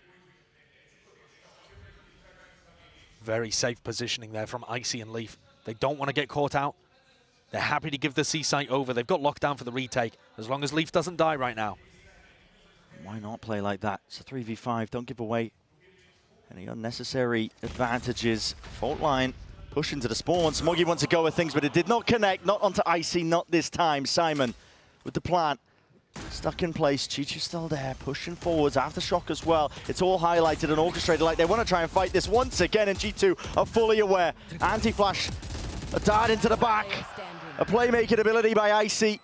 Sacrificing his own body for her, but he's still the one to come up with the kill. Simon has got to do so much more. Kills are offered up towards him, but not enough in the end. G2 collect it all together, playing together with that discipline that's highlighted this team as a major strength all throughout, and they've managed to equalize it up to 11. That A fake was such a beautiful call from EDG. And Icy's push down C long should have been punished if nobody had a single other player with him. Icy goes down in this spot, you gotta think it. And yet both of their players that were in more solo positions, Nobody and Kangkang, both fell. 11-11. Don't know what the thing is, but I've got to imagine here, EDG are taking attack timeout. Okay. They were all set up to take quite a lot of the time, which means that EDG might want to try to take the site for free and not use that breach ult. You might get some weird situations here where Simon's trying to be a bit greedy, hold it for post-plant, and gets punished. 11-11. Nice and cautious here by EDG. They're hoping and praying that somebody will just peek onto this A-long. Angle for the information. Full prey to Kangkang with the up. It's being jiggled, I believe, onto the other side of things. Chichu also going exploration. Garage does manage to fire a few bullets necessary. Takes out the alarm bot. And now Nobody actually has somebody with him, right? He's not going to get timinged. All from Icy. This is going to be used roughly around the minute mark. He needs that mid-round information for the rest of his team. Spotting 2 of these players in through mid. Pretty big tell. Exiting out. Gate crashes potentially to the other side of the map as well. So a slow and steady play by EDG. The longer this goes, oh, Kang misses it with the shoulder peek. And the awareness is now there for G2. They do not want to offer any more chances. Shock dart rebounds. Patience played, but A-Long has been given up with only 35 seconds. This looks like it's moving, the jump spot. Trent tempt him twice. Rolling Thunder now committed. Paranoia alongside it. Valen is tucked safe. Nicely inside the orb. Stunned up. Matters not. This guy's still alive and kicking here with a flash of his own as well to play into the back pocket. The rest of his team are already played all the way in. Simon weaving in and out. Nowhere to play. With the spike into his hands, he just has to let the time run way out. And G2, they've stolen this round away. When all the momentum felt like it was in the hands of EDG. This is the 12th round now for G2. What a beautiful adjustment from Jonah P of where he put that Viper orb. We've been seeing it towards that A-Long entrance almost all of the map. And now he's making that shift to put it in a more standard spot. This is where most teams would be running that Viper orb, at least in the previous meta when Viper was played on this map. Valen hunkered down inside of it. Hits a great headshot. Let's go. Match point. We're 12-11 right here. This is where we end it, boys. This is where we end it. And that's confident from G2. They were just on the ropes. 11-9 down. Now with a chance to bring us to bind. You gotta close teams out like G2.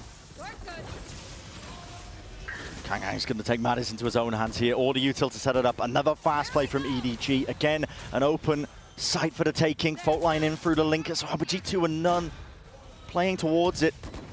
Wisened up to the tricks of the trade. Lockdown's going to be used as well to clear this one out nice and freely. No more util has to be used here by G2. Drone in through the back. Trent's going to be threatening, like it could be making a play for this one. Alarm bot for the garage reflank. They're going to know about this. Nobody's already passed it though. Alarm bot triggers. Jonah P defusing half onto the board. This is for the map. Someone needs to stop this. Someone needs to stop this. But no one is there. G2 right from beneath them. They steal the map. Slouches on this map. They are dominant. Desko's kind of going through the details, picking apart the statistics.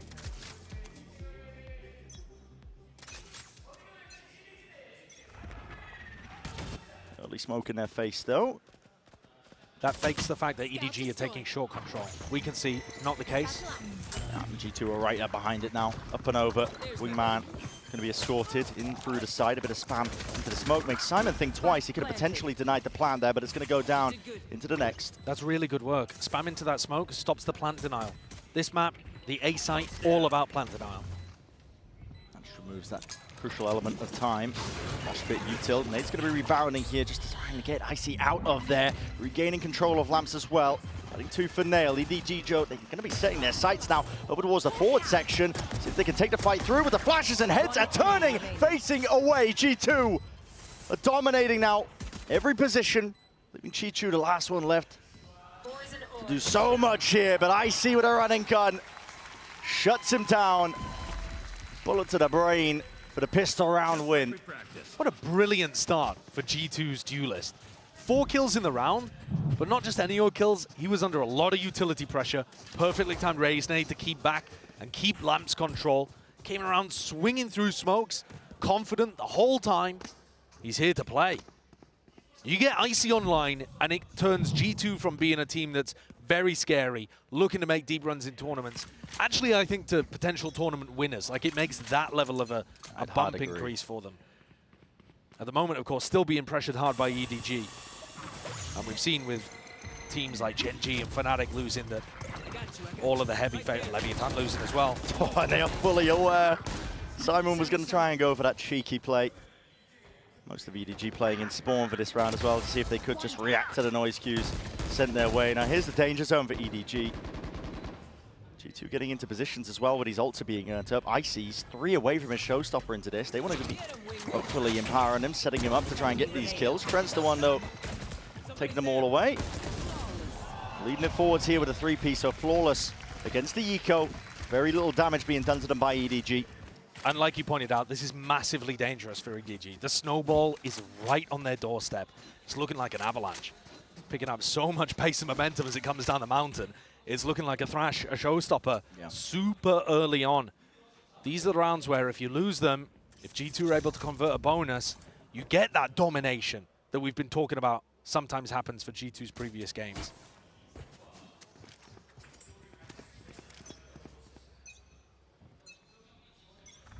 Looking like Trent's going to be playing just to reinforce Icy's position to start with, but could play for an ult orb later on in the round.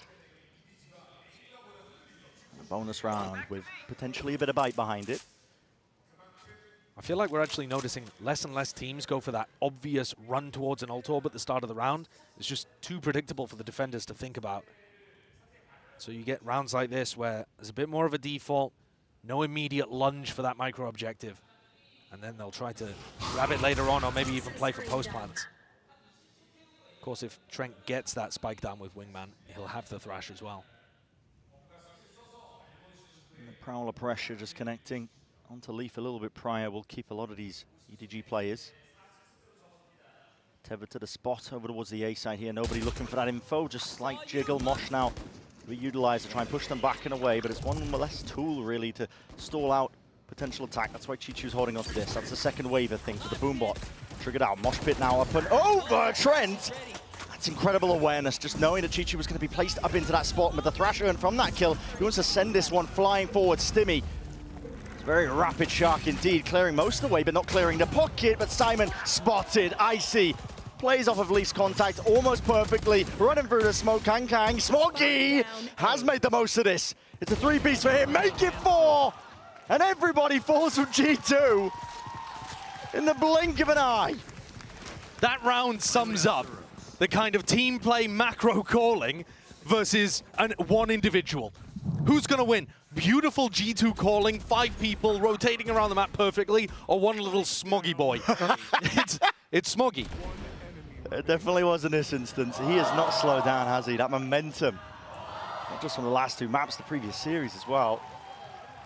No, but apart from trading out Smoggy, G2 played that round perfectly. I mean, the macro movement around the map was beautiful. Came up towards B long, got the opening kill, rotate through the teleport, huge pressure through showers, trade out the player pocket even. I don't think the G2 should be too disheartened by that. And they've done a little bit of economy damage. It's not a huge amount. Light armor on a couple, Bulldog on 1. It's a fairly even round here in round 4. But Icy is 1 away from Showstopper. He's currently, though, the only player B long. Trying to work it on his own seems very dangerous. Oh, that's an accidental TP. Kanga's just sidestepped backwards there, and he just landed that. He was supposed to be playing, or being played in at least by the jump spot, a bit of a bait and switch setup. Broken into pieces now. This is going to be used out through A short.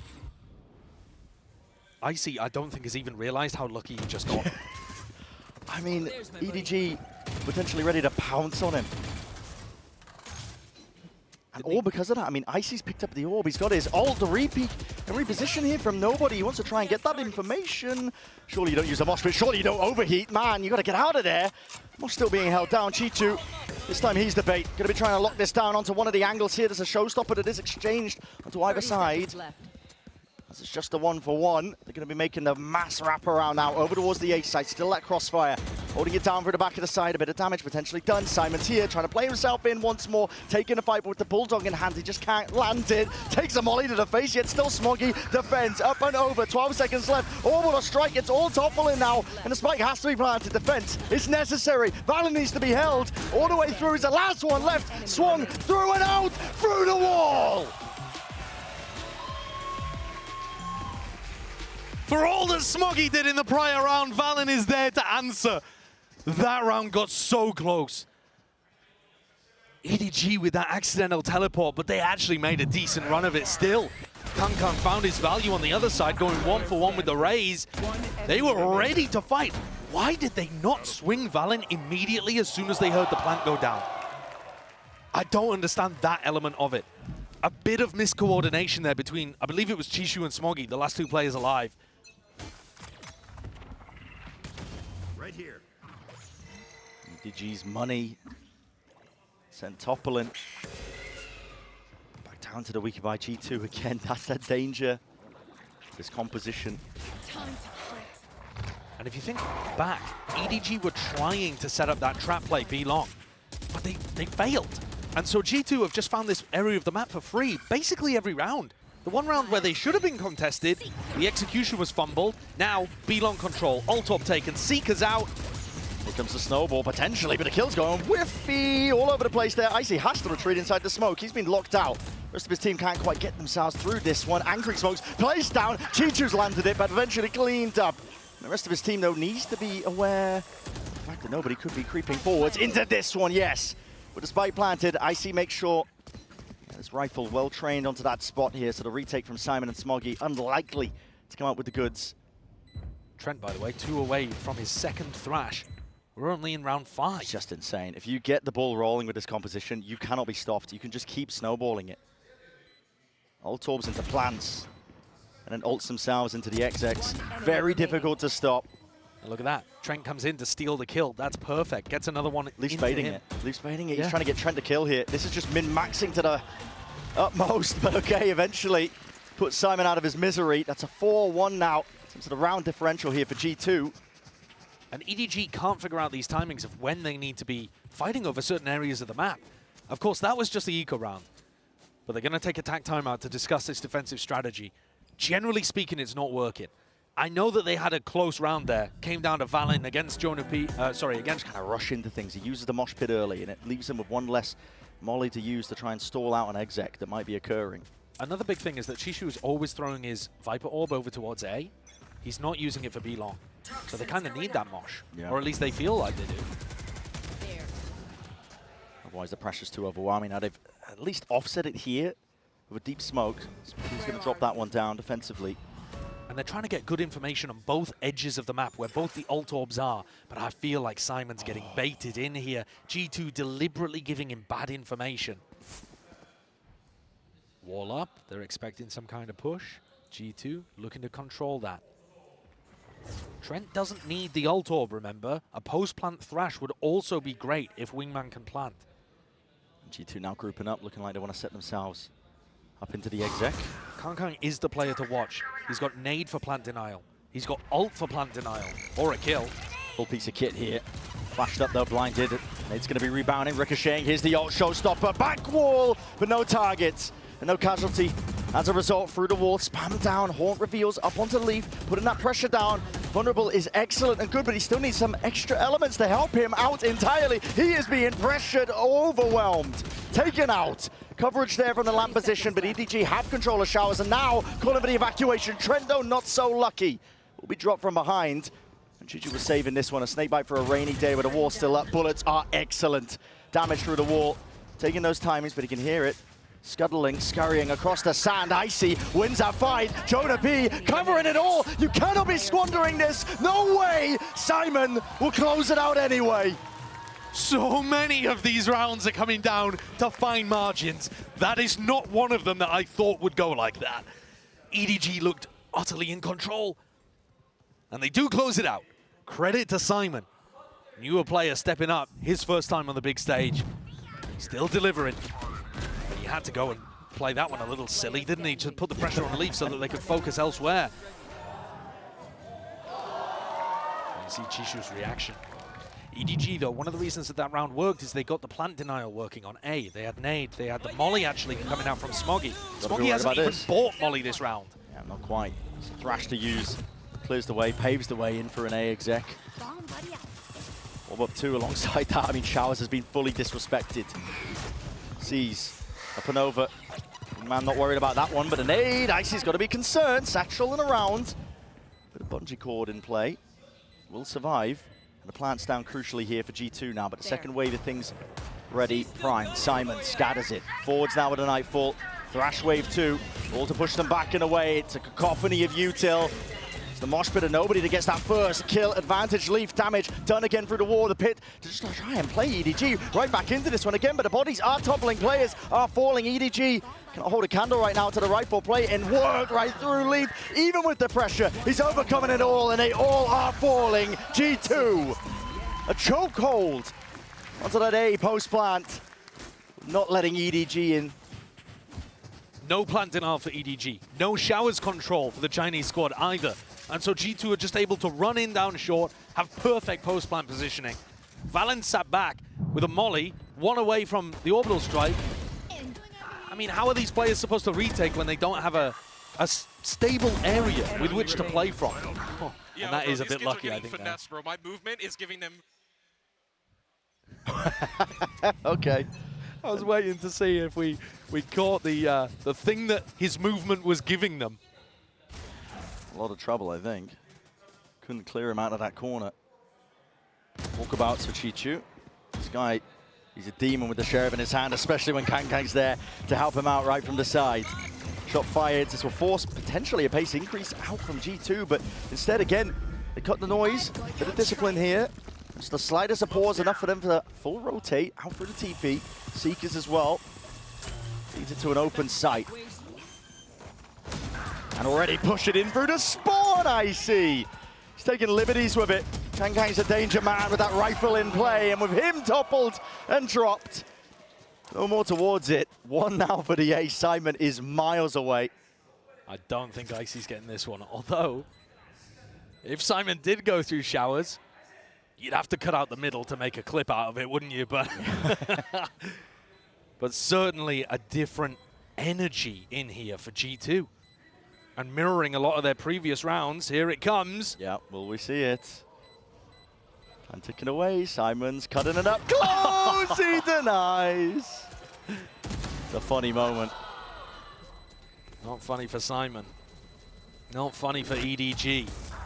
As every round ticks up for G2. There'll be a little voice in the back of their heads thinking, should have closed it out on Haven. Yeah. Had the chances on Haven. The missed opportunities. Could have been a 2-0. I mean, look at the aggression that they're going for here. This is how you get into spots where G2 steamroll on map 3s. 6-0 in the last 3 months when it comes to the final map of a BO3. Icy has run away with it. He's 13-5. And like we were talking about, the ult cycle has never stopped. No. It's a runaway train. Just keeps generating, man. Perpetual motion machine. I've seen those on TikTok. Last satchel clear. Can hear the util being pulled out. It's Chi-Chu and nobody already using their mollies. G2 don't want any part of it though. Instead now moving over towards the A site. Feeling content that they may have just pulled rotations away from that area. Showers now, that deep push. Icy with a showstopper. Looks to potentially open up the round. Opposite of the namesake.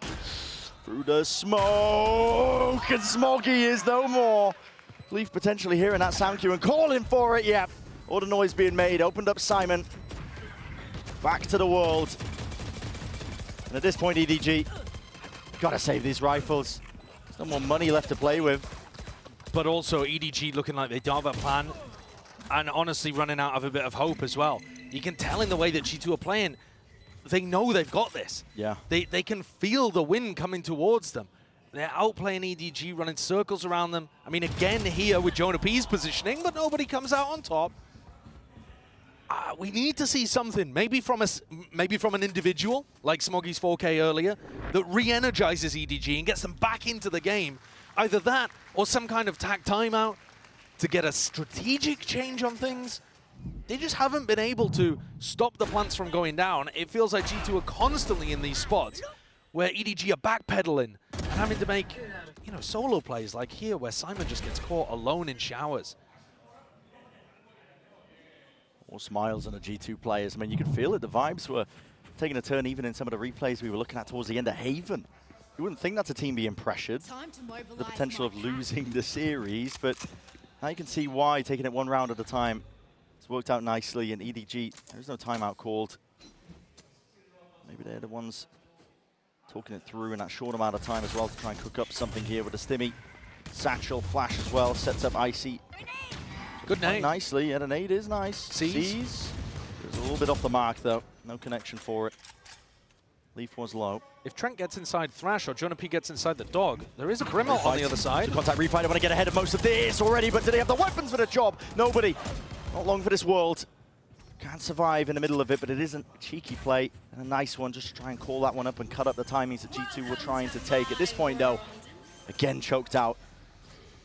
Another round that they basically have no chance in. It would take something momentous from Kangkang. He's found a timing. He slipped past. Leaf is down, and so is the pit, but Valen's immediately there to respond in through the back of the site. Leave it just down to Simon. It's been good for the clutches in the past. Newcomer to the roster. This is too much to do. Sheriff in hand. It'd have to be an improbable and impossible play. And he knows it. Where are you? Haunt over. Doesn't even spot him. Doubled up. Discipline. 1 HP and a dream, but it's an 8th round for G2. And a nightmare for EDG. If we get some of that aggression, though, coming out from them when they have rifles in hand, ults to work with, maybe that'll end up being the key. They did find quite a nice timing there. I'm not sure that G2 were ready for that timing necessarily, but without rifles in the hands of Edward Gaming, the G2 players were just able to react in that spot and win the fights anyway. Dude, sorry, Nate. I actually don't know how, bro. Okay, Jacob's 15-5. And that is so true. Icy taking over, 15-5. It's easy to play when you've got a star player putting out performances like that. And we were expecting it from the other side on Kangkang. This is the adjustment that EDG are going for. Any signs of the util as a C's being held, Kangkang's there with a showstopper. Anytime you have ults like this and there's a deep smoke, it also looks like a sand crunch. So, as Valen's reading into this round, he's thinking short's dangerous, sand's dangerous. Waits it out low. Prowler catches it. Trailblazer alongside the boombot to seize and a nade. Again, at least the seize is good, but the nade just a little bit too deep. Banks it off to the side now. Reposition from EDG. They want to try and take up that shower's control. Kangkang's still there. Has the ult waiting at the minute mark, but there's no signs from G2. They want to take the TP pivot. The spike was already leaning over towards the speed direction, and a lot is asked of him. Orbital strike through the back. He does land a kill. Needs to lock down his position, though. In and out through. Find space for the rest of his team. Mosh Pit's going to be landing with 40 seconds left into the round. Full side control. Thrash has already been picked up, right? Trent, I think, has it. 30 Yeah, there it is. left. Yeah. So this is going to be the repop. Wait for the second wave now.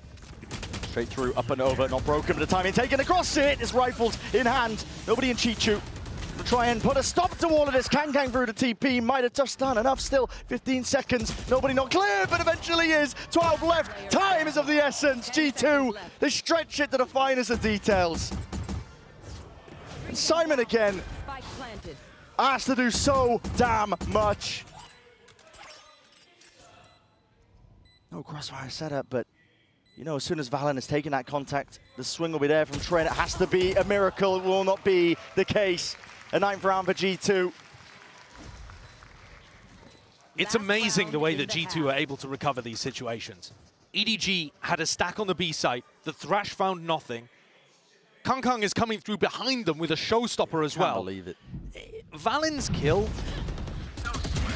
when he comes back through this one here onto nobody, absolutely crucial. If they get locked out at the choke point there, if that solo player B long is not able to find that value, EDG have won the round. Stay focused on us. Make the Double operator coming out for G2 here on the attack side, just hoping that EDG overstep themselves, get desperate, and they have. Yeah, immediately. Straight into the trap. Leaf is there waiting. Thrash to try and set up some sort of crunching through the angles. Horn's going to be revealed. Leaf squares up to it, takes the challenge. Trailblazer forwards, but way ahead of it. Jonah P had no one else to play off of here. EDG might have at least carved their way a path back into this round. Thrash round 2, Chichu with the push. It's all putting the squeeze onto these G2 players into a 2v3. Chaos sowed.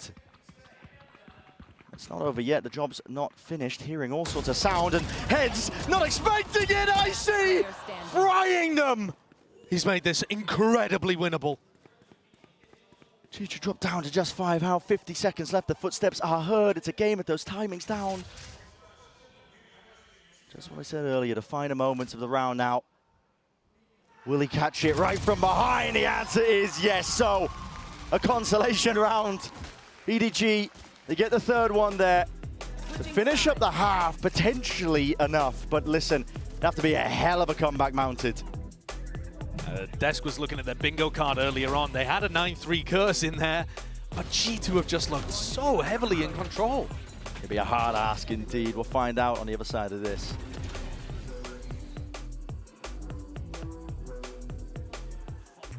To go on some kind of run.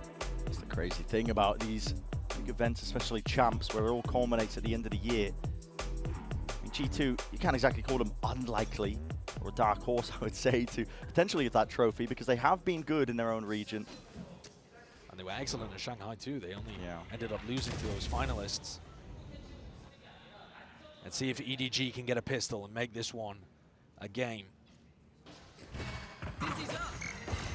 Grouped up now with a Dizzy, and the Haunt not being broken. Already Icy rebounds that nade. As soon as he hears the wingman, that will be the plant denied. From the plant, see if they've got a second wave of things here, or if EDG just want to evacuate. Grouped up, hesitation in their step, and now going to be making their moves over towards the B site. Should be open for the taking. Leaf gives up a lot of this space onto the off angle. Chichu just wanders right into it. Happy to take that fight now, but G2 not willing to slow down, but not anticipating the full wraparound. Beautiful round from Chichu. Spike planted. Leaf was even anticipating that there was a lurk happening over there. Pretty rare that EDG would be going through the teleporter without having some info on the B side of the map. The crosshair placement was not there, and Chichu cleaned up. Crispy round, lovely ghost aim. Now EDG are going to have to win plenty of rounds here and start a serious ult cycle to get back into this one. They have to showcase us that their attack is a lot better than their defense. But that's the first step. I think it would also have to come with somebody like Icy cooling off. Yeah. And individuals on EDG stepping up. Felt like at the beginning on Icebox, it was all those EDG players coming up with the big rounds, the 2Ks, the multi-kills. And never being shut down for it. I haven't really seen that. No. G2 making the most out of the round, just trying to squeeze out every little efficiency. Deny the orbs. Oh, Trent's lucky to be alive. The goal in rounds like this, just stack as many ult orbs on your players as you can, and then see if you can deny them on the other side too. Yeah, definitely. Chichu was alone while taking that fight, even with the better weaponry. So the 1v2 in the favor of G2, even with Valen down to the single digits. Go button's called. Hard clear into the corner, just the shoulder peeking. And you're right. All the goals for the eco here of G2, just deny at the orbs. I think they've done a good job. You're looking at the ults that are most likely to come online for EDG that could potentially start a comeback happening, and it's Thrash. That's the one that I always look at first. You just get it up so quickly. You're trading people out, you're getting spike plants all the time. You can go and pick up the ult orbs too while Wingman's planting. Generally, that Gecko ult is coming online super early, and nobody's not even halfway there yet. One enemy remaining. Simon. That's a read. He was so confident. Okay. Team Ace. Really the only thing going wrong here for the EG in that round, they didn't quite get the ult orbs that potentially they were looking for. To again get that war machine chugging like G2 managed to do on their own attack. But it's all good. Keep the rounds going one step at a time. Yeah, it won't matter if EDG can find an individual to step up in this and carry them over the line. You know, somebody like Kangkang, who has the only real rifle out of the group.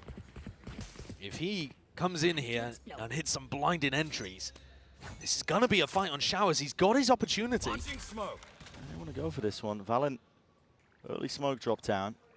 EDG are holding the util here. There's a nade, there's a prowler. It's all pressed forwards here. Now Icy is going to get squeezed with the stimmy in play as well.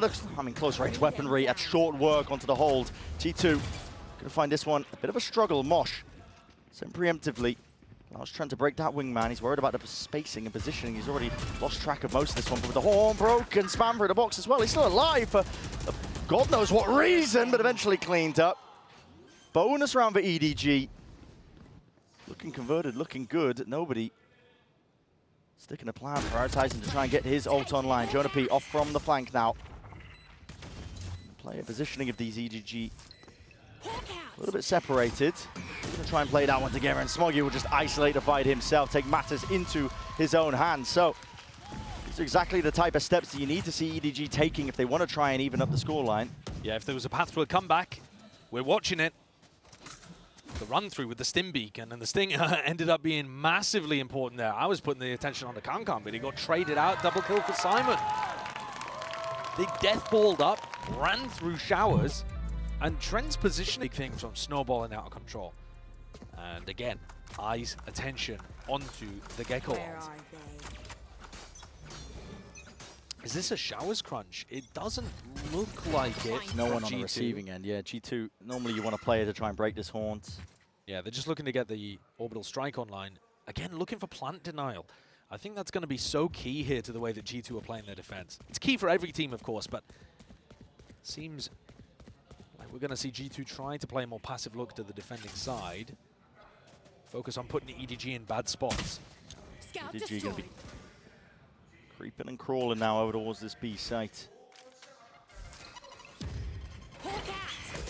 B's up close here, wants to try and take that fight. Bullets lay it down. Not enough for the kill though. A lot of damage. It is a lot of damage. Soften them up for Trent, but question is, can he do much with it? Just playing, peeking out of the smoke here. Found himself corner window of opportunity. EDG want to go over towards the A site now. There's no players there yet. But I see. Leaf could easily take a timing through this Viper Orb. Not just that, I mean, he's got a. If there's signs of life from EDG, if they just try and go fast off of this one, he has his own molly to try and slow them down. 30 A snake seconds bite left. in the back pocket. And Icy's now there with an aid. This looks like it has some danger to it, I'm not going to lie. There's a snake bite.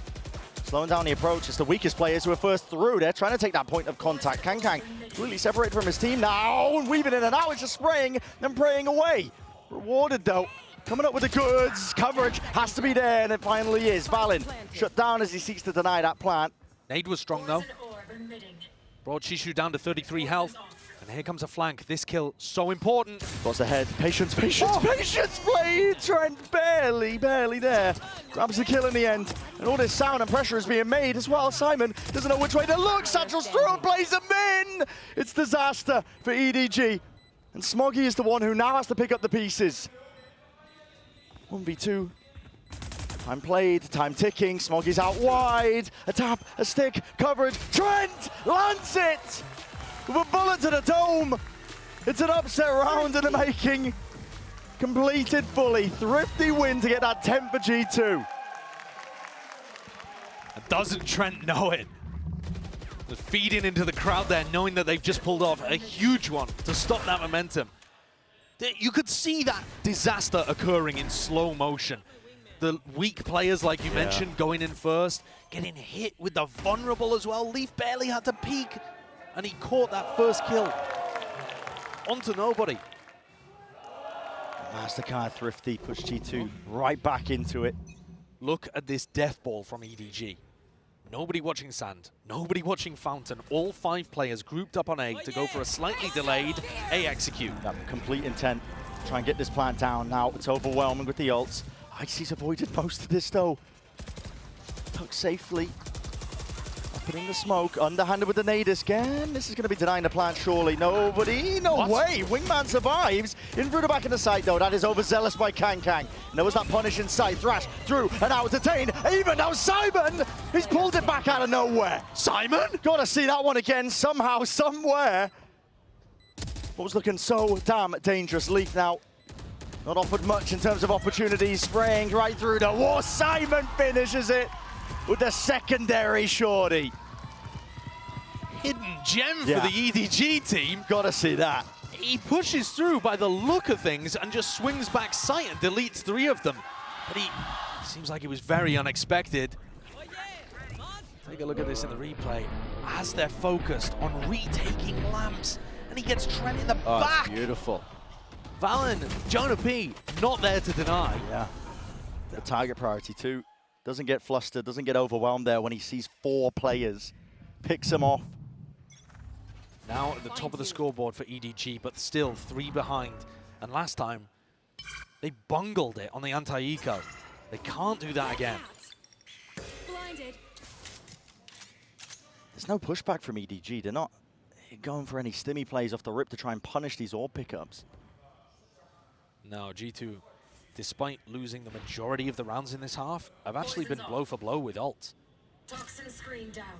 basically because of what you're talking about, that auto prioritization. I don't like that. If you are EDG, you kind of need every advantage you can get if you're going to make this come back to the actual reality. Trent is the one player with the rifle looking to try to take contact against nobody, against Simon. The two initiators who are down to fight, down to scrap. Played Leaf in. He's for the judge. Mosh now as soon as they hear this boombot. Made again through, that's a TP though. EDG trying to, oh, Jonah P, you are right there behind them, but again, there's util into the back pocket of G2. Surely this doesn't happen again. Ring around the roses, they're running away up through A short once more. They can't take the TP once more, surely not. Running them down, classics in hand. You can really just try and stave away and play a bit of patience into the round here by G2. The plant is tapped from behind, it's wrapped. The players are being picked to pieces. Nobody gets that plant down, at least they do have that extension, but they've lost all semblance of map control here and given up guns in the process. Doubled up with the rifles, swinging through. It's Leaf who trades it onto Simon. Slow down once more, fight, and a bullet. Just through the wall there, Leaf will survive. Trent walking in, the barrel betrays him, nobody's down, and it's given an opportunity in for the 1v1. Adjustment not there, snapped into the side, the wingman not being used for the defuse. Trent goes down to Smoggy, and EDG are still alive. I learned something. These anti-eco rounds are so unbelievably close. And some of them, you know, like we saw earlier, going across the line. Smoggy's the savior there for EDG in the final moment. There was another bullet that got dodged there for EDG as well. Had Valin been able to stay alive for but a moment longer, he had orbital strike to try to deny plant. I mean, the way that EDG are celebrating here, you don't celebrate like that usually for winning an anti-eco. That shows you how close the scoreline is and how much they want to get to playoffs right here, right now. They need another 5. It's operator v operator. Investments from both teams. Icy's pretty far away from the action, though. Smoke's down. Last time G2 double fought over showers, it did not go well. Valent's got to be aware of that fact. Bursted through from the contact plays of EDG. Nobody is there alone, though. This time, not too much more players alongside him. This is one of those rounds, too, where you cannot afford to let Smoggy get into post-plan. He's got Molly, he's got orbital strike. Too difficult. Might already be getting dangerous. EDG trying to feign and pull players out over towards B with the pressure. Simon's there, but he's just one man. I mean, it just feels so fake that they already offload the Seekers. G2 get full awareness now. There's no hiding this intent of this EDG squad. They want to land over towards the A site. Pivot options might be there if they try and take the showers TP, but Leaf is also going to be waiting. Mosh is down a tap to pull the util out again, but the timing caught with Leaf. Bullet to the back. Simon is dropped, Pit is earned, and finally played the TP to no avail. And you got to scurry, you got to run away now. The Brimel is just going to close this out. They've got absolutely no chance of getting the plant down. Just not enough done preemptively to pull all this util out. It will take miracles, but again, like you said, orbital strike, primed, ready, nobody pushed back. 7 seconds, 6, down to 5, 4. There needs to be a plan online, but the time is lost against them. EDG, no more chances, no more opportunities. And the 11th round concatenated up now by G2. Close and closer to closing out this match. G2 have weathered the storm on Haven, are currently weathering a comeback on Bind after a 9-3 half, but EDG forced to take the tag timeout. They just got outplayed here. That lurk, which was supposed to be their plan B, completely getting shut off by Leaf. See, the timing around his Viper Orb lovely. Not enough to sell it. Just Simon alone, who's just dumping his util over to the one side to see if they can open up A. More important than ever to dodge this op. Follow the utility that doesn't get broken. Try to push through smokes, because he's not going to be opping behind a big smoke. Might be running straight into it. Leaf committing his own orb here. Be used to cut up any sort of aggression in through and out of Hookah. Sees it, signs of life as well. The Haunt, at least the Prowler, I should say. Excuse me, shot missed, orbital strike, out and around here. Icy with the rocket! No way! Insanity with the movement! Kang. He's dodged and ducked and weaved. The fast play from G2 will be punished with a molly at the feet. cooking them alive in the process, but the rifles are the one to claim the day. Simon delivers all that damage. Valin, too much to overcome. A rapid play by EDG. Lovely punish as well. You know that the operator is not going to be in that spot. You've just heard the Viper orb go down at the beginning of the round. And not just that, Leaf beefed his movement. I mean, if Leaf manages to jump out of hookah there backwards and get that snakebite off, maybe this could be different. Maybe Kankan could have been shut down on the route out. As it was, you make one mistake, the whole house of cards falls down. That's what Valorant's like at this level. And G2, that mistake has now caused them to be on an eco. A 4-stack over towards B, exact opposite side that EDG are going for. This is looking like the gap might close to 1. A lot of presence now and pressure to apply it over towards the A site. G2 have been good at least denying some portion of this one when they're on their ecos, but the players are not in the right places at the right times. I see. It's definitely going to be falling here. Satchels. Bullets flying his way. Ult's even committed here. Yeah, I'm not a big fan of that. Yeah, nobody feeling like he has to use it to try and clean up most of this round. Maybe just evidence, I think, of the frantic nature that EDG are operating under. It should be cleaned up. Should be. Carrying a lot of weight. Valen, though, isolated into this spot. Tries to pre-fire it into the corner. And rifle bouncing and hopping up in place. Simon once more puts a close to that round. EDG, they are crawling closer to equalizing, at least in this map. The lead is looking very rough here for G2. On a knife's edge, only 1 round separating these two teams. But EDG, I think a little timorous there in terms of how they use their ults. I think you needed to save those for some big rifle rounds that are coming up. Burning them on the anti-eco when it has breathed new life into EDG. They are close, so close to pulling off this comeback. It was 9-3 at the half. You can see it on your screens. Only 2 rounds gained for G2. Now, ooh, that's a horn that goes amiss. Supposed to clear out through the top section of E long. Bit more uncertainty now into the step of EDG. 2 players spotted there.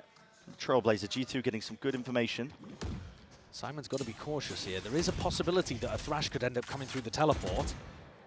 You see that G2 are looking to clear out short. Here comes that Thrash. Yeah, re-clear. Detainment catches onto him, but again, there's that reinforcement arriving. EDG, they want to try and put a stop to this one. Nade around IC! He won't be denied!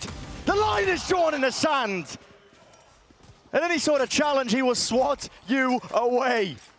What a beast! G2's going to try to make the difference on the other side of the map. He's found this lurk timing, just as G2 have backed off. Could this be the moment? Could they maybe try to turn this 2v5? It's a sound bait. Valen's holding. Valen's holding, but still loses the fight. Jumping around, that's a pit into the spawn. Trying to grant him a bit of that space and luxuries, even if they can get into the A side. 2 versus 4 still here for EDG. The double push coming out from Leaf and Icy is going to be fast onto this. They've planted, not for the pit, not for backside, but exactly for the flank. Moshpit's going to be delayed here. They have planted for that flank occurring, this fight. Contact plays, shoulder to shoulder. They split themselves up. Smoggy is alone and isolated. All comes down to this timing. Does he win this fight out? Can he make it a possibility? Across their placement, not ideal. And Icy, one more for the ace, denied from that, yet still the damage has been done. Chichu, it's a 1v3, no util left to his name. The defuse already tapped, stuck all the way. G2, the 12th round is earned, it's under their belt, and now one more step is all they need to take. It's a beautiful setup, the G2 run. You saw that happening live. Boombot comes out, smoke, just to give Icy this space. He's not even that great with the first spray onto nobody, but then the readjustment shakes himself off, and every shot after that was perfection. You are insane! He's playing incredibly right now. Definitely one of Icy's best games at a time when G2 needed it desperately. If this was Icy putting up even his normal performance, EDG would probably have already won this map. They have needed their duelist to become a star. He stepped up to it. As you've already mentioned, 22 kills. Not the current kill leader. Simon holds that title, but matters not if you end up losing the series. If you end up losing this map, on the precipice now, G2. It's a stalwart hold. The defensive setup. Icy's primed and ready. Kangkang is going to pick up the ult orb here. If we see nobody bringing the spike back over towards A, then G2's read on this might end up paying dividends. Okay, Kangkang retreats. Icy's in a spot where he could have got one, popped his ult, and absolutely ruined an execute from Showers. EDG may not even realize it, but they've just dodged a massive bullet here by making the swap over towards B. Trent runs over, trying to reinforce the site. They've realized at this point, it's probably where EDG are ending. It's going to be needed. Exactly right here with 30 seconds onto the clock. This is do or die for EDG. It all lands onto this, and it has to pay off massively. Molly's rebounding off to the side, but Jonah P not caught out still. It's played in to perfection here with the satchels in play. Nobody. Plant's going to be stuck, swinging a wide lead with two out through the hookah. Chichu denies, and Icy is left to do the most in this spot in a 1v3. No side control, very little information, just a nade to work with, spotting the jiggle peak. Jumping from nobody. And does Icy want to make a go of it? I think he needs the weapon. Take a look at the credits here. 50 for Valen, 450 for Jonah P. Yeah, as tempting as it is for Icy to take that fight, earn up the ult for the next. Playing the long con. And you're right, it is possible that having the ult online may end up making more of a difference in round 24. But we can't know that. I mean, Played for the weaponry. this is just insane. The Stim Beacon double blast pack from Kangkang absolutely broke Jonah P's wrist as he tried to keep track of what was going on there. Kangkang flew past him like a bullet train. He was just gone. Yeah. And then the trade through was lovely from nobody. Simon again, pulling up multiple kills in the round. And Chichu lovingly to close.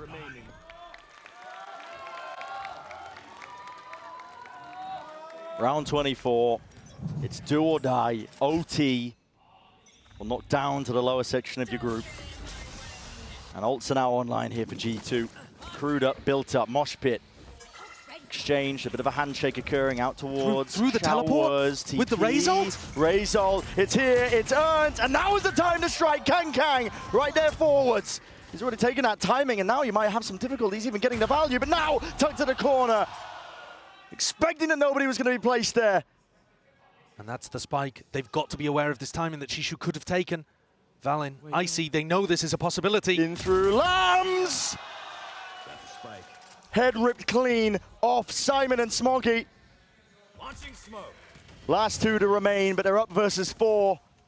And it's to stay alive in the series. Smoke's down. What can they truly, really do? A tap. Trying to bait out some presence from G2. Baiting out a response. They don't take it. They let them stew. And the plant is down. Smoke in the face of Icy. A bit of spam. Spraying away, hoping for it. Jonah P. Right from behind now, Trailblazer out and away, only the one contact. Jiggle Speak is good here.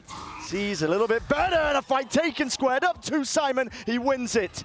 Win cons potentially there, but the position is so damn obvious. EDG would need a miracle. They need it now. Smoggy to deliver, potentially no. G2 deny it all.